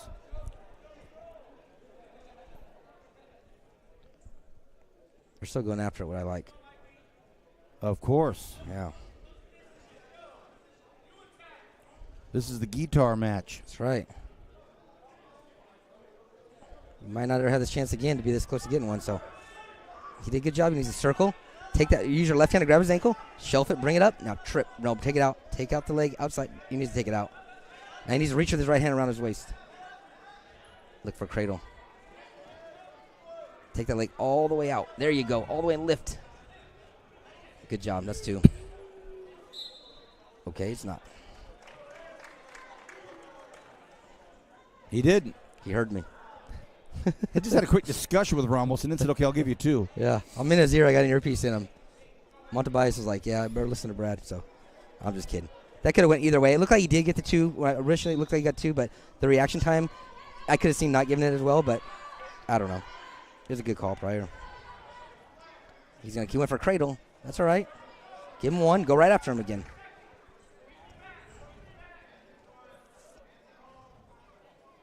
Last 20 seconds of this final period. Everardo Rueda from Golden Valley High School. Nice. Full command. Step over. That was a nice one. So Ramos had a nice shot. And right when he's getting in, right when he thought he was getting in, Rueda just stepped over the hips and kind of caught him. But it was the end of the round, so it was a nice match by Golden Valley. Champion. And there he is, Everardo Rueda. Wins the 132-pounder. So I know the great Kyle Wiley's enjoying all of this Golden Valley High School attention. And Robert Haskell, the AD, heading out there to hand over that guitar with the head coach as well. Aaron Wary, back-to-back champs right there. Great job. Great job, Golden Valley. Yep. Look what they've done in the women's program, too, this year. Just outstanding program all around. And now we move into another Golden Valley wrestler in the 138-pound weight class from Golden Valley High School. In the red, it'll be Dominic Leon. Yeah. And he will be wrestling in the blue singlet out of Centennial High School. Anthony Magana. This ought to be something else. Yeah, Magana had kind of a close match, but he had kind of dominant. I think he won 7-8-0. And I don't know if Leon wrestled the first one, did he? Oh, yeah, he did. Yeah, he did. He did. Graves from Tehachapi. That's right. He kept getting in there, and Graves was a goer, though. He'd stay with him. They kind of were both a little slow paced, but we'll see what happens when they match up. Boy, it got eerily quiet. Yeah. Nice. Hey, look at it. Magana's trying to put his dominance on him, like, hey, I'm going to club you, then I'm going to shove you. That's right. Leon. Oh, that's Leon. That's Leon. In these all-star singlets. Yeah, who's picking the color on that one? You would think it. Leon in the red from Golden Valley. Yeah, something's not right there. Magana in the blue from Centennial. Opposite colors of what their high schools would be. I know. I'm sure they had a good reason. We'll go with that. Yep. I'm going to say the wrong name every time, though, but Leon. He's going to try to lift that leg up. He's pulling back inbounds. Don't do that. So Magana looked like he was going to try to roll underneath, but just kind of gave up the 2. Leon smothering him. Magana needs to get to his knees. There you go, and just get to your feet. Try to get one. Leon wants to trap that ankle. See what he's doing with his hips right there, Leon? He's covering both of Magana's hips with his leg. He's pinching his knees together to try to keep that. It's like riding a horse almost. You got to pinch it together, keep your opponent's body underneath you, so you got control on it. He's not going to be able to get away because you're controlling his body right there. He's doing a good job of riding. Using his head to put in the back of Magana's head to keep him down, trapping the ankle, trapping the wrist. He's covering all points of Magana's body. And now he's working for a turn. Last 30 seconds of this first period. Magana needs to get his head off the mat. See that? Get your head off the mat. At least get your head off the mat. The minimum. It's easier said than done, but there you go. At least you have a chance when you get your head up. 10 seconds. Don't roll. Uh-oh. He almost got caught. What happened? If you're going to try to roll, you got to get your hips away from your opponent, but if your hips are underneath, if your opponent's on top of you, you can't roll because he's right on top of you. Into the first period, 138-pounders. We certainly hope you're enjoying the inaugural 2019 South Yosemite Conference Championship here in the boys division. Last week at North High School, we held the girls' highly attended event. See the Centennial coaching staff over here tonight. Yeah, you have Gaben right there, King Gaben, longtime East High coach with Joe Triggs for years. I first knew him. He's been coaching 20-some years. He's been at Centennial as a head coach. And you have Olenek over there, one of the famous Olenek brothers. Yeah, Paul Olenek, Cal State, wrestled back in the day. You say the day like that. He was wrestling when I played hoop there. So yeah, we're all in the day. I think you know what I mean. Look, we had color television back then, Brad. No, hey, I was back in the day too. But it's nice to see the longevity and what they're still giving back to the sport. You know what I mean? Absolutely, continually doing this and Paul Olenek had one of the most dominant teams at Centennial when they first opened up with all the Sheets and Chapman and back in the early 90s, these guys were the Golden Hawks freestyle team was one of the best in the city. Josh Nas, state champ. I mean, they're pretty impressive.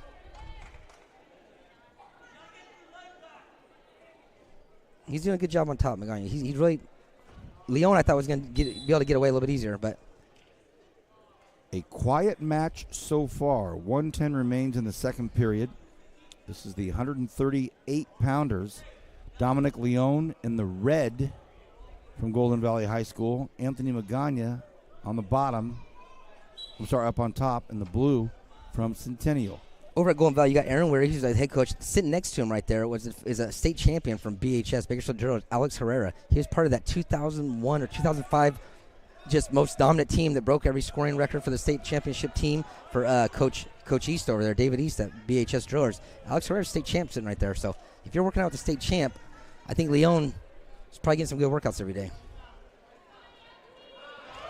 Cut away, got a 1. Now he needs to go right back on the tacks. Leon's mean. Remember, he's the one that clubbed him and shoved him too, so he's going to try to put his dominance on him.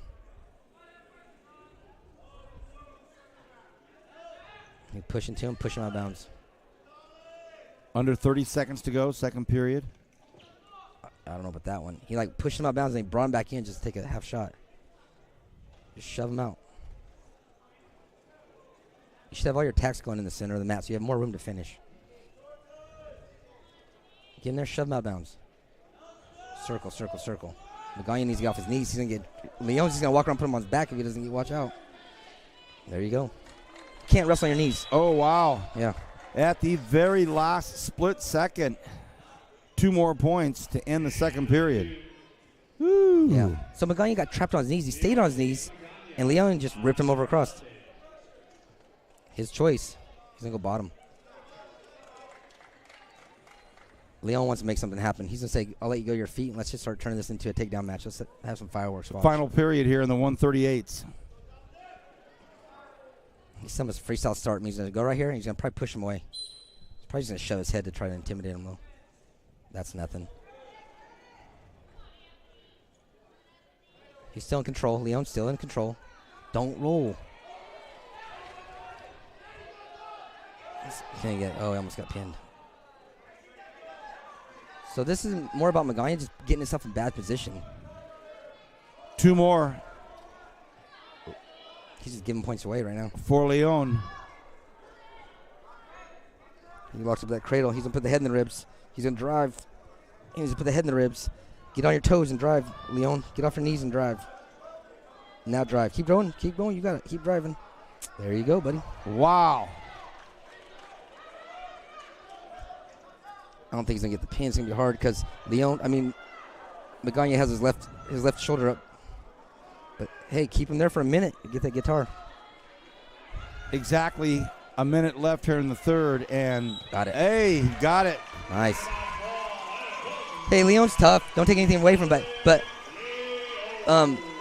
what's his name over there? I'm sorry. Magana was kind of giving points away, kind of getting out of position, kind of rolling to his back, and Leon was just waiting for him to do it and catching, getting points where he can get it. Impressive.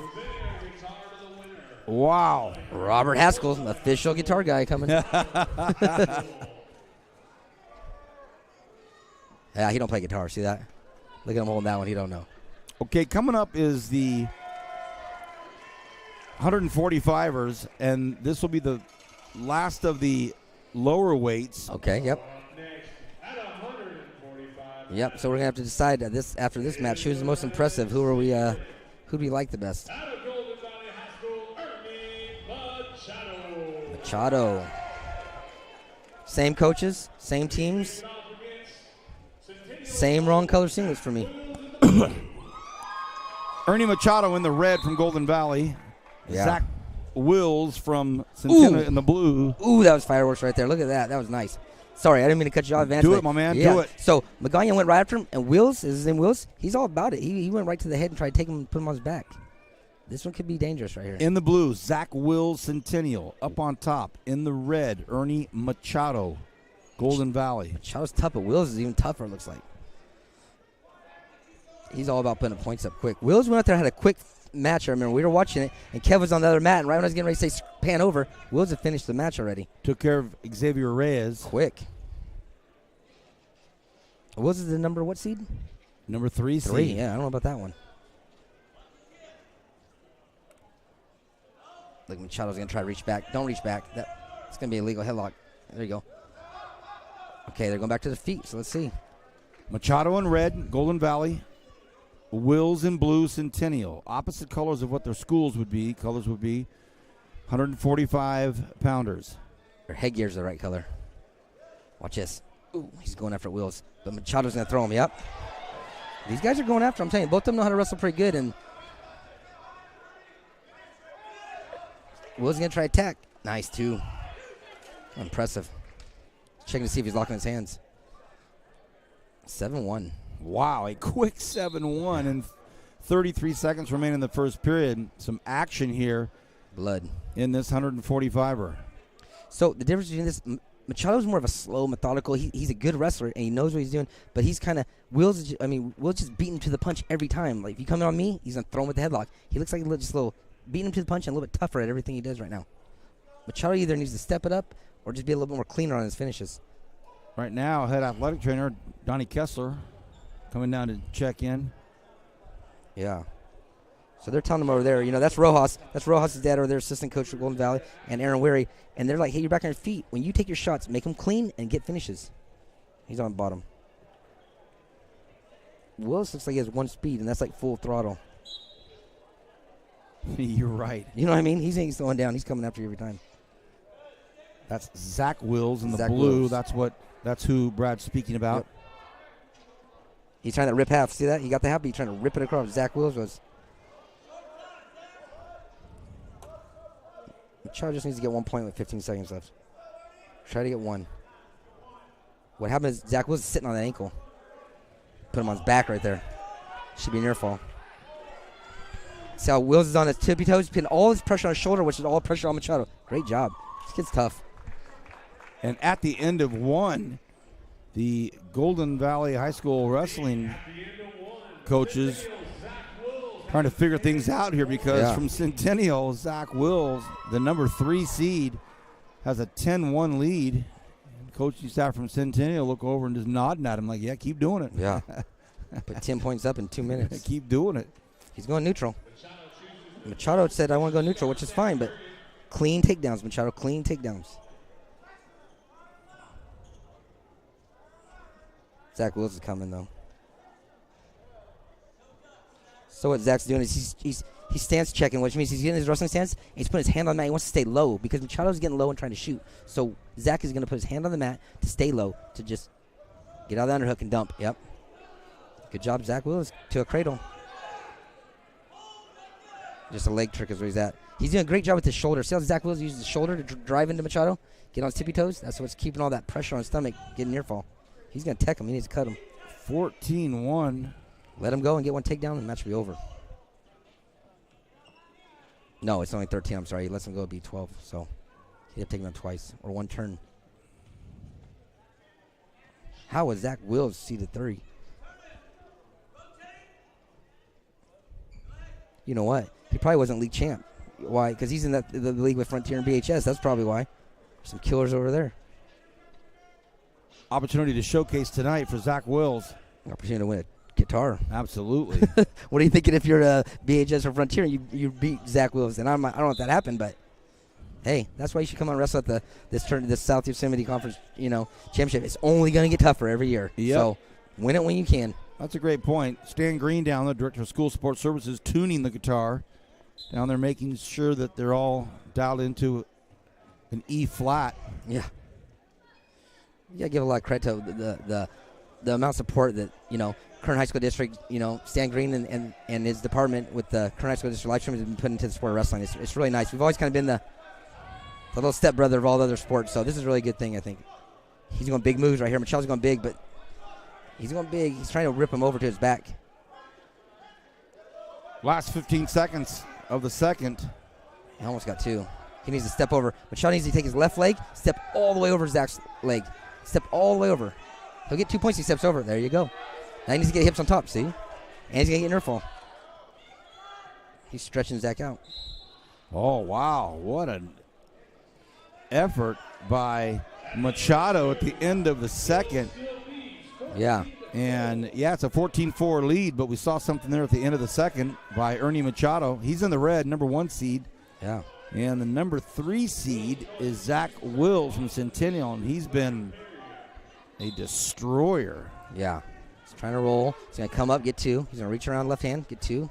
You see how Machado's head's down? It's kind of like a slower speed, I would say. He needs to kind of, he's going to reach around. He's going to try to throw now. Step. Ooh. Try for a little judo throw right there. He's going to do it again, watch. Now, if you're Zach Wills, get out of the upper body. Get out of that. There's no reason to mess with that upper body stuff people throwing. You're winning by 11 points. Good stuff. And that's what Gaben over there and Olenek are saying. Just take low singles. Low percentage shots.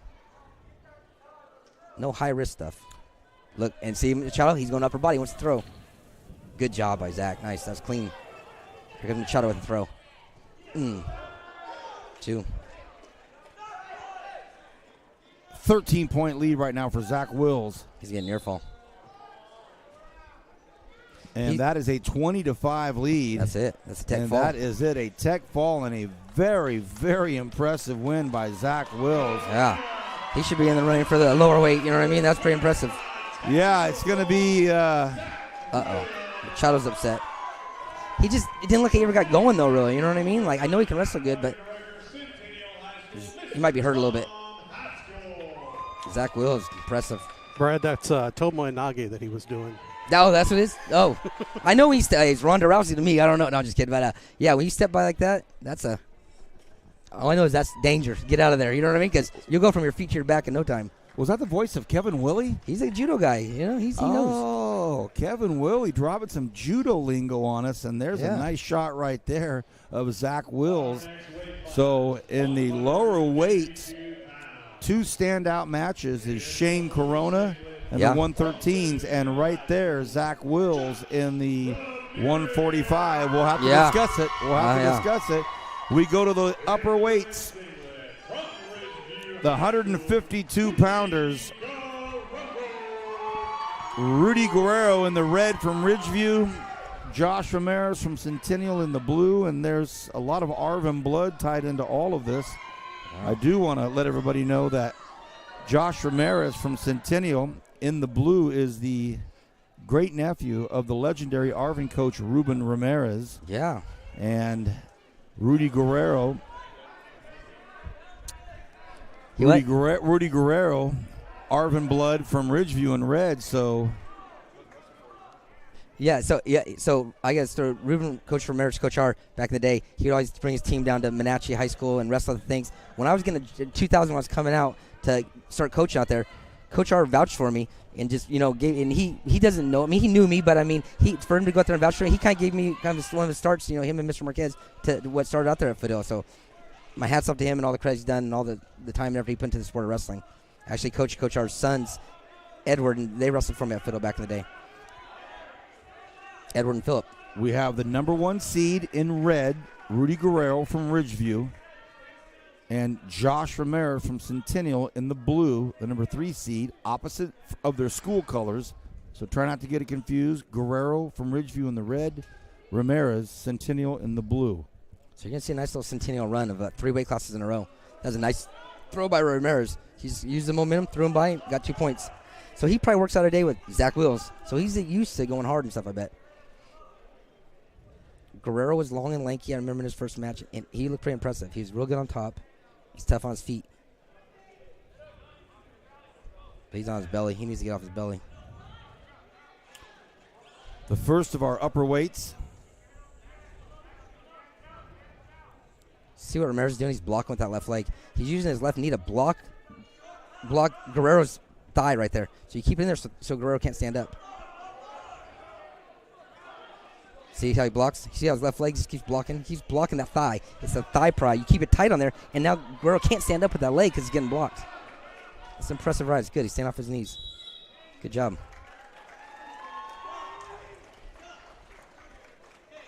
Into the first, 4-1. He's going to defer. Because now you want to say, Guerrero, you really want to go down? Good, don't go down. You're right. And Brad, you thought I was kidding. Stan Green is tuning every one of these pianos with you're right. a tuner app. So these wrestlers who win are getting a guitar in tune. Yeah. I can tell you, if I won, I wouldn't know if it's in tune or not in tune. By the way, the picture of you playing last week, and Daryl Pope, the great Daryl Pope said, Brad's finally arrived. Yeah. Finally arrived. Now Coach Pope can play. Look at this. He got that cradle, Guerrero. He's in trouble. Oh, that's a bad position being right there. That's a pin. Whoa. Caught him. And Rudy Guerrero from Ridgeview. I don't even know what happened there. He just kind of circled around, caught him in a cradle. Wow. Hey, he's tough on top, though, like I said. And what did the coaches do? They pick top. You go to your strength position. Good job. Good job of the coaches. Good job of Rudy Guerrero. And Ramirez wrestled a great match, too. It's just you got to be careful when they're good on top and they're long and lanky. Watch out for that stuff. You like that one, Jimbo? He like it better if they're north, but, Okay, 160 pounds in the blue. From Golden Valley, the number 1 seed who has not wrestled tonight. Yeah. Brian Valencia will go up against Julius Mayal from North High School in the red. So we do get the actual school colors here. Yeah. Mayal, North, red. Valencia, number 1 seed, blue, Golden Valley. This is the 160 pounders. Look at Stan right back at it. You're right. He picked the next one up. He's on tune it, like you said. Someone tell him he needs to watch the wrestling. I'm just kidding. He can do whatever he wants. I shouldn't say anything. This might be my last commentary, guys, just letting you know. Brad, it was great to have you with us. Yeah. Oh, dude. If we didn't return because of the things we said on the air, I'd have been gone a long, long, long time ago. Yeah. Kevin hasn't been in focus in 2 years. He still gets a gig. Nice by Mayal. See what he did? He kept stalking him. He dropped down, blasted a shot. Mayal is a tough wrestler. That was nice. 160 pounders. Tim, what was that judo throw again you said? It was called a what? Tomoe Nage. Oh, I can't say that. But Tomonagi? That's close enough. Yeah. Sounds like a dish, something I ordered like at a sushi place. Tomonagi. Grab that gi, huh? From the top and just step and poof. I think I got thrown in a couple times, but. I can show you one more time. Nah, that's right. I think I can get tossed in my head. I'm sure you get. I'll just go back to the replay on the live stream instead of I'm a visual learner. Look at Mayall. He's tough on top. He got the chicken wing lined up. Chicken wing. He needs to jump his bike to the right side. There you go. And then he's going to run it. Run it, run it, run it, run it. He's going to get it. Bump the hip, and now run. Bump and hip. Bump. He's going to take his left leg, knock the hip up. Keep going around. He'll get it. Keep going to get your near fall. And there goes the hips. Oh, boy. Lower your hips down. Lower your hips back. He needs to bring his hips back down and hook the head. Oh, good job for, was that Valencia? Valencia did a good job fighting. Mayall's all over him, though. Look at that. You just took the words right out of my mouth. Yeah. Mayall, the dominant wrestler early in this first period. He's going to put him on his back again. He needs to run those feet. One step over the other one. Keep going. You got to think of it as like a clock. You just got to keep running your feet. 3 o'clock, 4 o'clock, 5 o'clock, 6. Keep going around. He'll come over. Now Mayall needs to drop his legs back. Hips down. Drop the legs back. That's what everybody's saying. Pop the hips down. Yep. I'm listening to Brad Hull say it, and I hear the coaching staff say it as well. Mayall's all over him. Look at that. He's going to get another turn. There's another one. That could be it. That's deep. He got to get his hips down. Yeah. Wow, Julius Mayall. He's tough. What seed was he? Number 2 seed. No. You know, I don't know if Valencia ever got started on that match. You know what I mean?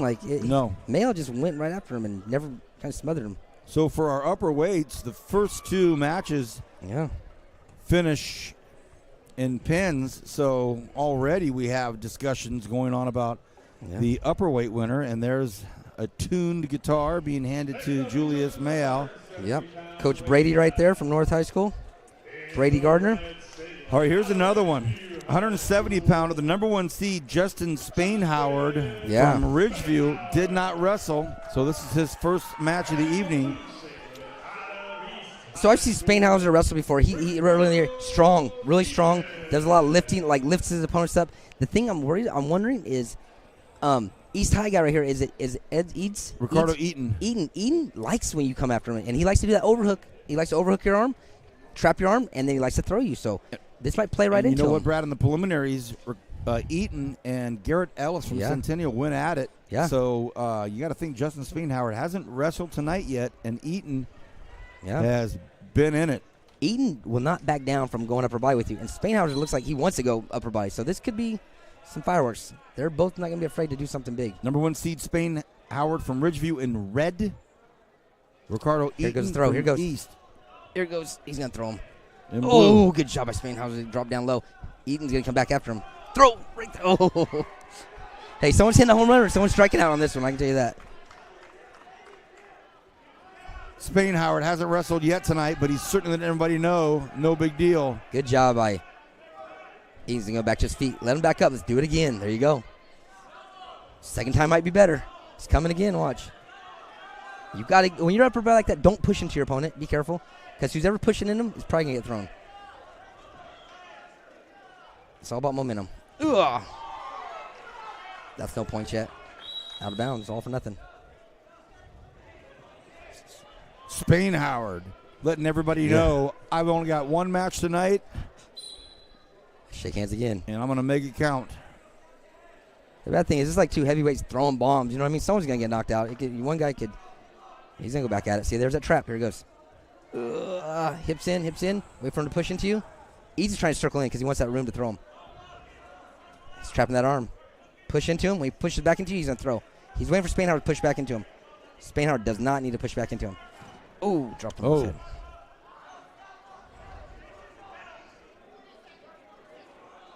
Get out of there, Spainhowser. There you go. Half a minute to go in the first. 5-1 lead for Justin Spainhoward out of Ridgeview in the red. Smart. Look out. Smart. Drop to the legs. That's all right. That's going to keep him honest right there. Because when you drop to the legs, now he's not going to, because he's walking in, he wants to go upper body. Sometimes when you drop to the legs, now he got to worry about his legs sometimes. Just keeping him honest with your shots. It forces him to stay in the stance. Now they'll go back to upper body, but Spainhauser, I don't think you want to play the upper body game because he wants to come close, and he's going to overhook that arm. There it is. Oh, why does he keep, Uh-oh. Yeah, he pulled him right back on top of him. Exactly. The thing what he's doing, he's not getting enough pressure coming back. Eden wants to throw, we all know it, but Eden has to set it up and do it right. You wait for that momentum to come back, but he's trying to force it, and he's just sitting to his butt, and Spainhauser's just dropping on him.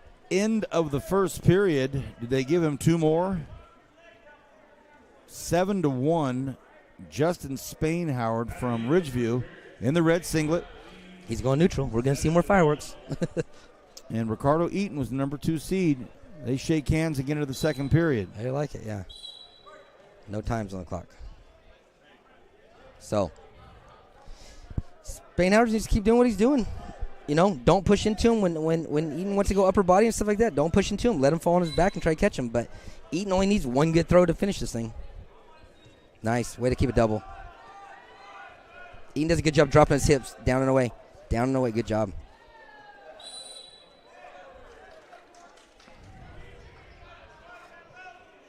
We're in the second period of the 170-pound weight class. 220 and 285s will be the only 200-pound classes we get into.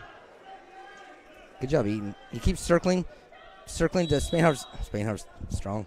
Keeps circling on his shots, and he's lowering his hips. He might wear Spainhauer down a little bit. Let's see.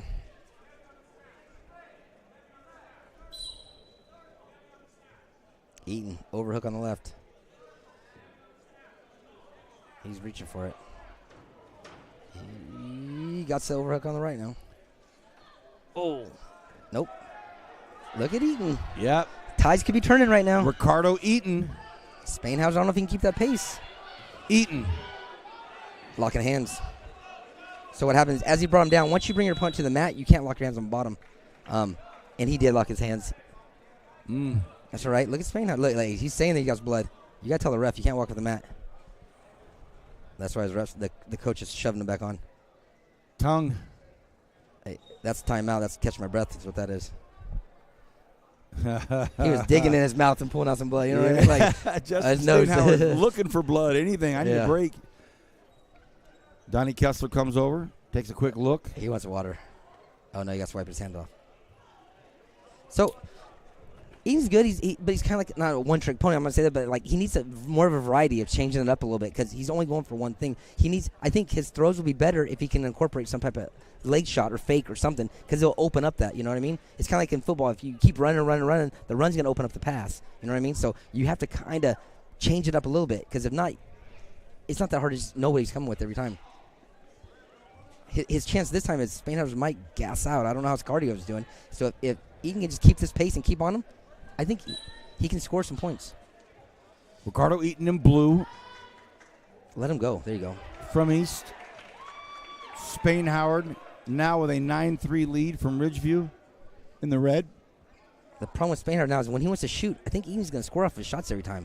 He's getting tired. So I don't know if he's going to keep shooting, but if he doesn't shoot, that's going to allow Eaton to tie him up upper body. See, he's not going to score on those shots. How long can you do that where you're backing up and someone's in your face? Eaton does a good job of just staying in his face and see? Oh, he walked into that one. That's right. Step up and face him. He's going to face him. Yep, exactly. Spainhauer's tired. Shove him out of bounds. Work for that stalling. There you go. You're right. Justin Spainhauer. This is his first big test of the evening. Look. Did not wrestle in the first, in the preliminaries. He's looking for blood right now.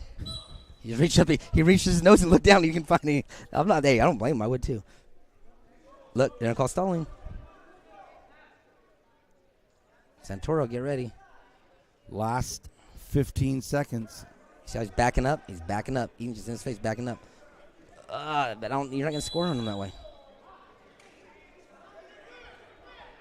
He's tired. Coaching staff for East High School telling Ricardo Eaton, hang in there, hang in there. Yep, look at him. He's dominating. No. It's not a technical violation. Well, what'd they call, So Brad? basically they're saying hands in the face. It's not the right thing, but he was just pushing him forward, so he might have poked him in the eye accidentally. But, I guess it could be, but it wasn't intentional, I don't think. 6 seconds left in the second period. Yeah. They love shaking hands. Kills me as a coach. He's not your friend, all right? He's not your friend right now. I don't want you to shake your hand. I'm sorry. You should shake hands. That's sportsmanlike. And that'll do it at the end of the second period.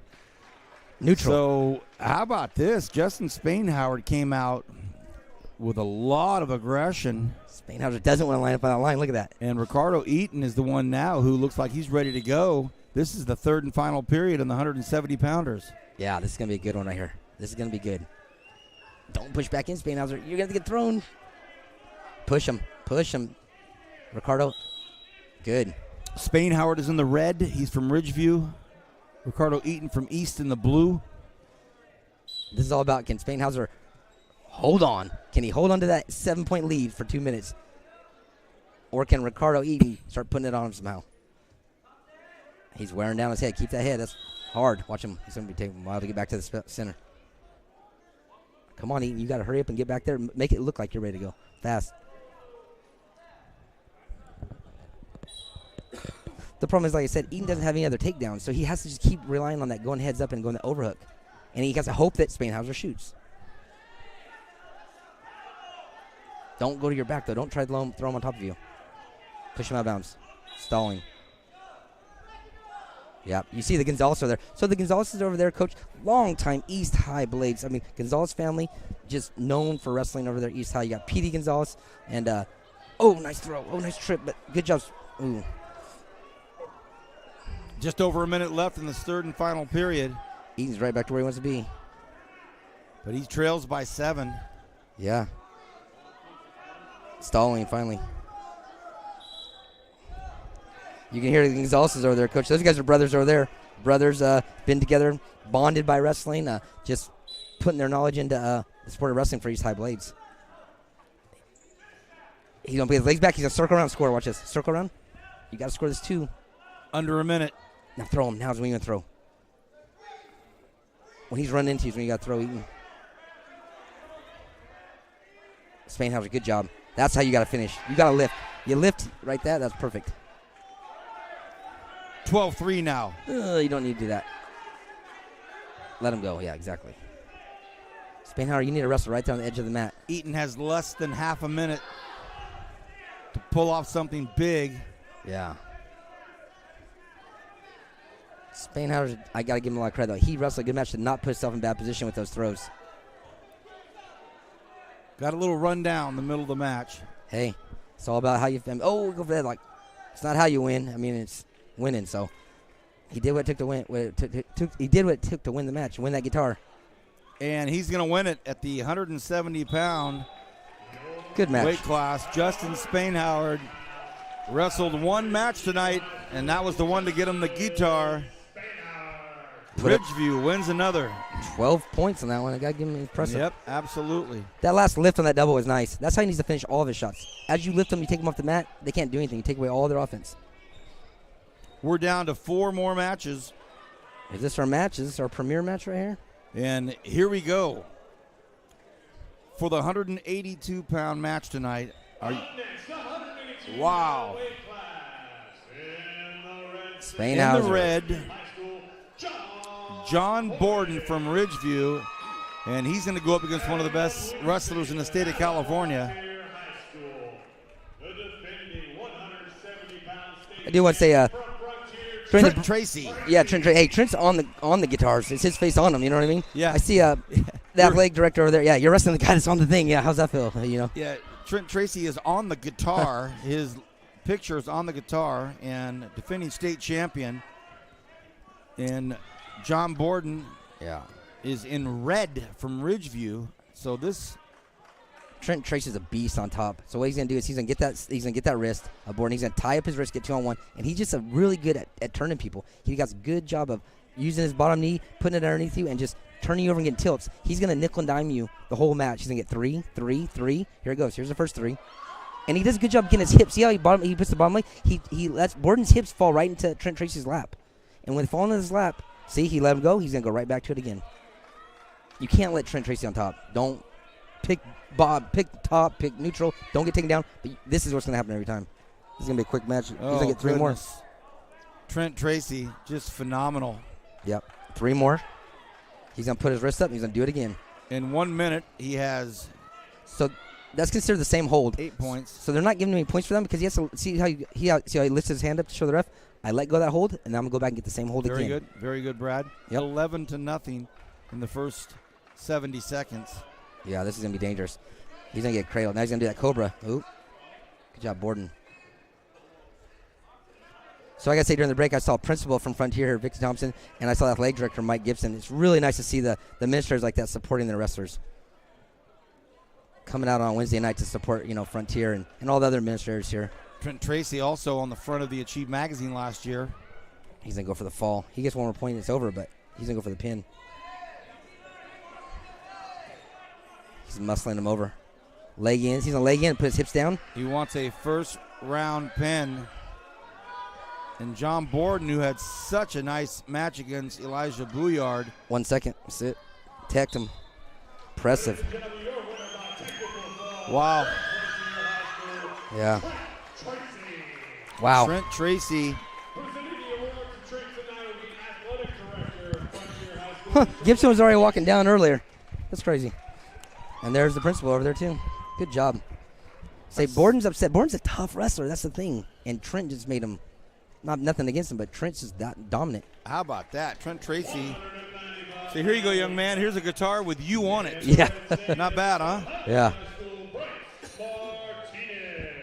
Wow. Very, very, very impressive. Note to everybody, don't let Trent Tracy on top. I don't think you can stop him getting on top. That's a problem, but yeah. But I mean, here's a note to everybody: don't let Trent get on top. Yeah, but I'm not quite sure how to tell you not to have that happen. Yeah, he's probably gonna take you down, and guess what? You're on top, but don't pick bottom. A lot of people leaving the stands here. Everybody who came out to see that match is good. This is gonna be a good match. This was a Bryce Martinez in the red from Highland against Alejandro Marquez from North in the blue. Remember, North was Marquez was the number 4 seed, I think, or 3 seed. This is a 3 and 4 seed match. Yeah.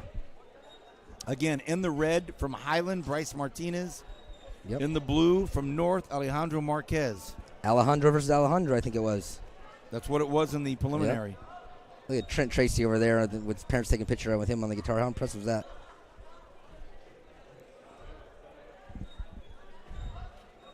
Bryce Martinez took care of Yanis Valahakis, and Alejandro Marquez beat Alejandro Perez. Yeah, who did he wrestle for? Bryce beat Giannis from from Miramonte. Miramonte, yeah. Remember he was losing. They caught him on the back and pinned him. Alejandro's doing a good job.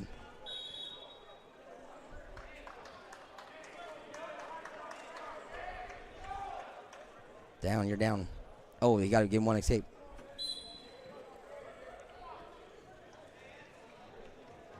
Alejandro's a little bit taller. He needs to use that leverage. He kind of needs to snap him down, snag those singles.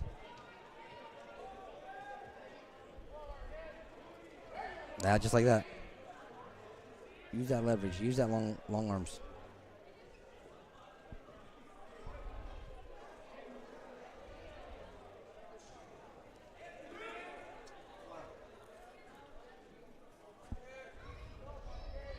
Head coach for Highlander there, Joey Kuntz. I didn't get a chance to announce him earlier.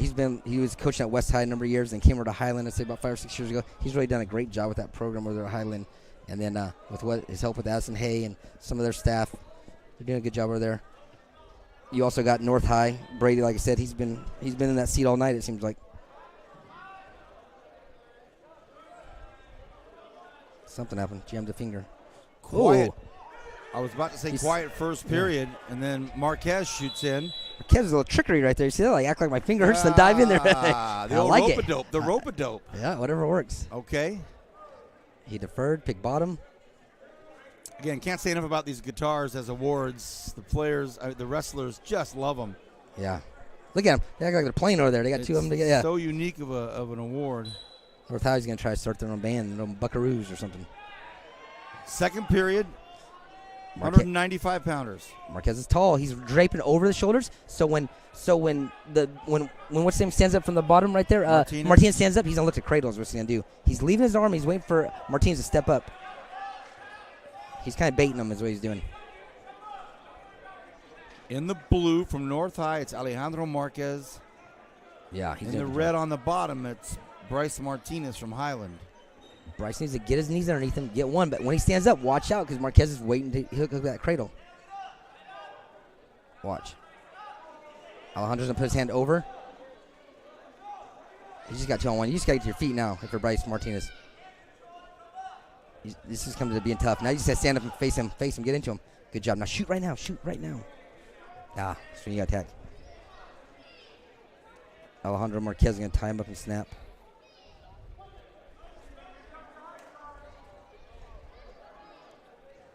Under a minute to go, second period, 195-pound weight class. Seems like Marquez is going slow, but he's going to explode and do something.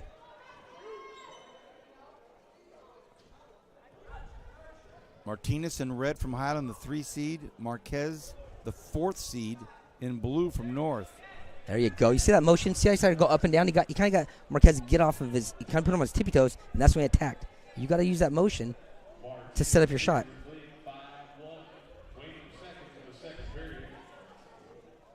And Marquez needs to get one.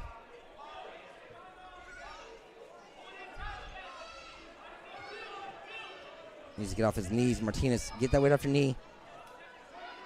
He's only for that same little turn that Tracy was doing, but no, you can't give him a point. Marquez needs to get one right now. Marquez wants to roll from the bottom. Into the second. So we'll go into the third period here. So what's going to happen is, and who's going bottom, who's going top? Let's see. Marquez from North in the blue has a 5-1 lead as we go into the third period. No, Martinez is losing. I'm winning, I think. Right? Marquez has the green band on. Bryce Martinez, high. Oh, Bryce Martinez is red, yeah. He needs to take that wrist. Grab that wrist and pull it towards you. Pull it and start climbing up like you're climbing a rope. Pull that wrist. He should have pulled that wrist. Now Marquez is too high. He has the legs in, which is good, but he got a little high, yep. Just like Jim was saying.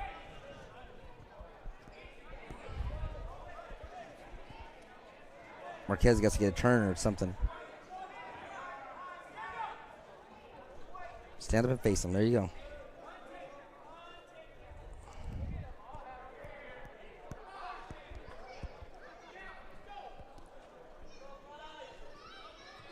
Marquez is tying up his wrist like he wants to slow him down, but he's not putting any attacks with it too. So that's what Bryce Martinez needs to do. He needs to keep faking like that. See how every time he fakes, it gets Alejandro Marquez on his tippy toes. Fake, fake, fake, and then go. Last minute here in the third period. Watch every time he starts going. It's going to put Marquez on his tippy toes. Bryce Martinez in the red singlet from Highland High School. 195-pounders. Alejandro Marquez in the blue from North. Under a minute. Here's the thing with Bryce Martinez. If you're on offense, you're putting him on defense, and that's where you want to be. Alejandro Marquez needs to start opening up and getting some attacks. He's digging the underhook. Last half a minute. Give him a stomach. He's backing up. Nice circle. That's all right. Get out of that. Alejandro's right where he wants to be. Stay up in the upper body. 18 seconds remain. Yep, this is a way to pick up a guitar if you're Highland right here. Don't do anything crazy. Just stay in good position. Don't attack.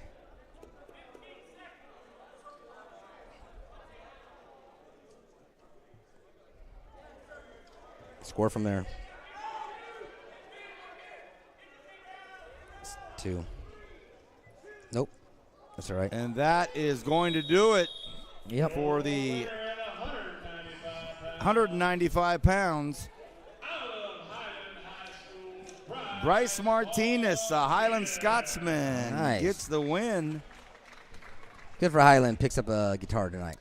And we are on to our second to the last match of the evening. This is the inaugural 2019 South Yosemite Conference Championship, our boys division, brought to you by Kern Schools Federal Credit Union, Motor City, and, of course, the Achieve magazine here at the Kern High School District. You're enjoying all of this on Kern High Network. From Vance Palm, Brad Hull, Miguel Garcia, Kevin Willie. Our good buddy Jim Marisic just stopped by tonight. Yep.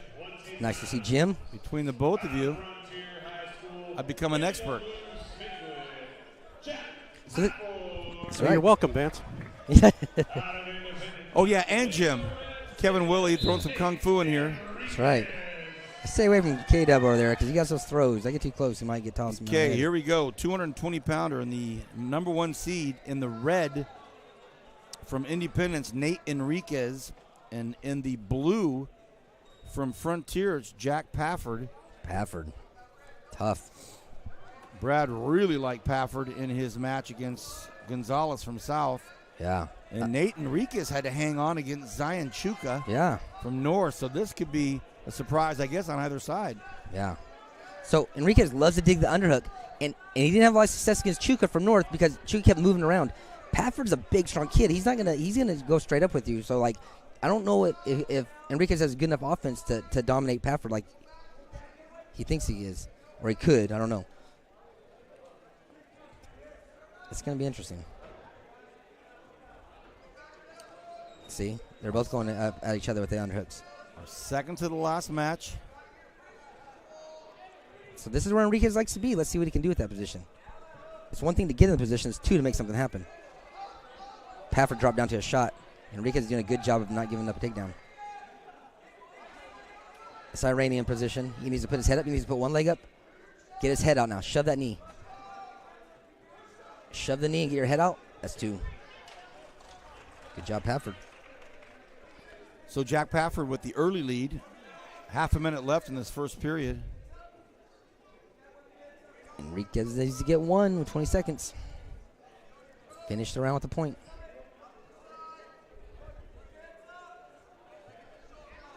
Look, Kurt Moore in the corner right there. That must be Kurt's workout partner or something. This is Project.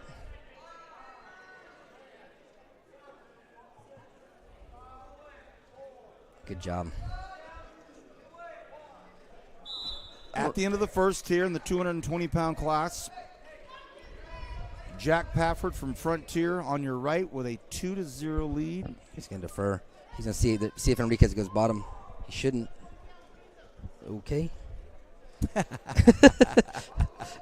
He can. I mean, there's no right or wrong. So, right, I got but you. he just got ridden out for a while. You know what I mean? So if I'm Pafford, I'm just going to put it on him for a while. I mean, Enriquez might get one. Pafford's going to hang with that. Pafford's tough. He needs to trap that ankle. Chop him down, trap that ankle. There you go. And that's going to take about 35 seconds up. Pafford in the blue. Enriquez in the red. He's going to try to do the same thing that Trent Tracy's doing. Take that arm. He's going to take that arm, put it behind his back if he can, and wrench that head. It's almost going to be like a cobra. Now he's just going to rip his head over underneath this thing. Chest to chest. Yeah. Now he's going to hook it and chest to chest and drive over. Drive. Keep driving. Lower your chest. And that's why I don't pick bottom. Pafford. Now he's going to cinch it up even tighter. That's it. Hey, how about this? Jack Pafford wins the 220-pounders. He'll get himself a guitar. And Frontier, again, sees the athletic director come out and the head coach. And there's another guitar. Yeah, impressive by Pafford. Good job. And I think Enriquez was tougher than you saw right there. It's just he put himself in Pafford's dominant position. You know what I mean? And we didn't get to see a lot of him. I want to see what he's like on top. I don't know what he can do to Pafford on top. And so that would have been interesting. All right, look at this. Okay, here it is. The 285-pounders. In the red, Alex Singh, the number 1 seed. The number 3 seed from Garces, Emmanuel Castro. Oh. And I'm going with Singh. Just kidding. Not going with Singh. Oh, goodness. Emmanuel Castro. Oh, yeah, it's over. Oh, he takes care of business. Wow. That was what? 16 seconds. Poor Singh. Not poor Singh. I mean, Singh didn't get the chance to. Oh, goodness. And he is dazed. Oh. He is dazed. And how about Emmanuel Castro? I love it. And looks like Singh may be banged up just a little bit there, but that was that. Oh, his knee. Oh, boy. Yeah. And what a big finish for Castro. Let's get him his guitar. He's a bass player. And let's make sure he gets his guitar on the head coach. And yeah, putting his headgear back on. I like it. Yeah. I like it. And that's the coach right there, Robert Fowler. Fowler's done a great job with Garces. He's been around the sport. He started off as an official from Michigan, the state of Michigan, came to California, started officiating in high school, got a job over there helping out Garces, and really just dedicated to that program. Does a lot of great things over there. Okay, so Brad, before we go anywhere, I want to make sure we thank Kern Schools Federal Credit Union, Motor City, the Achieve Magazine, Kevin Willie, thank you, Miguel Garcia, thank you. Yep. And how about this? The Coyote Club wants to give out 2 awards, one for the lower weights, one for the upper weights. In the lower weights, we're going to have to decide between the Shane Corona, Jaden Hernandez match where Shane won it in overtime and had to re-win it. But then we also had Zach Wills against Ernie Machado, and Zach Wills from Centennial. Wow.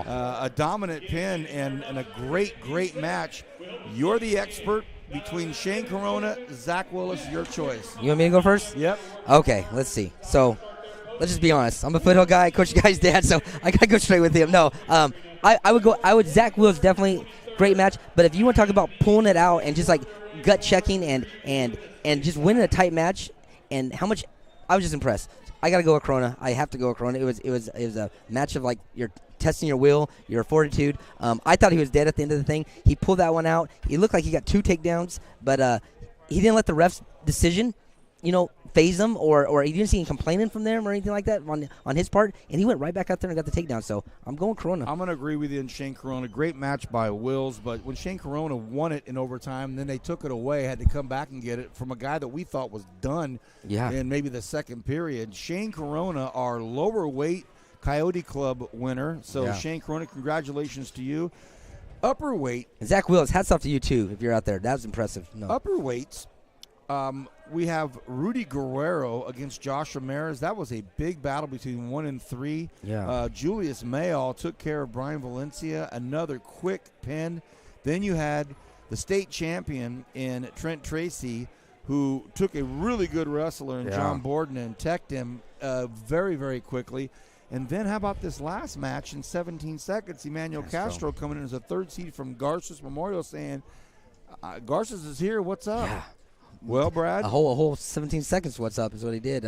Those were impressive, but to be honest, the guy's on the trophy. I mean, he's on the guitar, you know what I mean? And he probably wrestled the most, his opponent, he wrestled probably the most highest ranked guy, another matchup of tough versus tough battle, and I'm not nothing against John Borden, but Trent Tracy made work of him just quick. He took him down, tilt. That kid's, there's a reason why he's the defending state champ.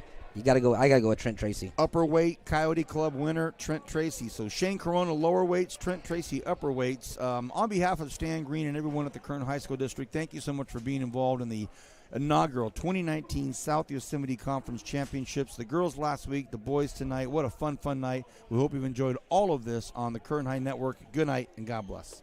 Brad, thank you. Thank you.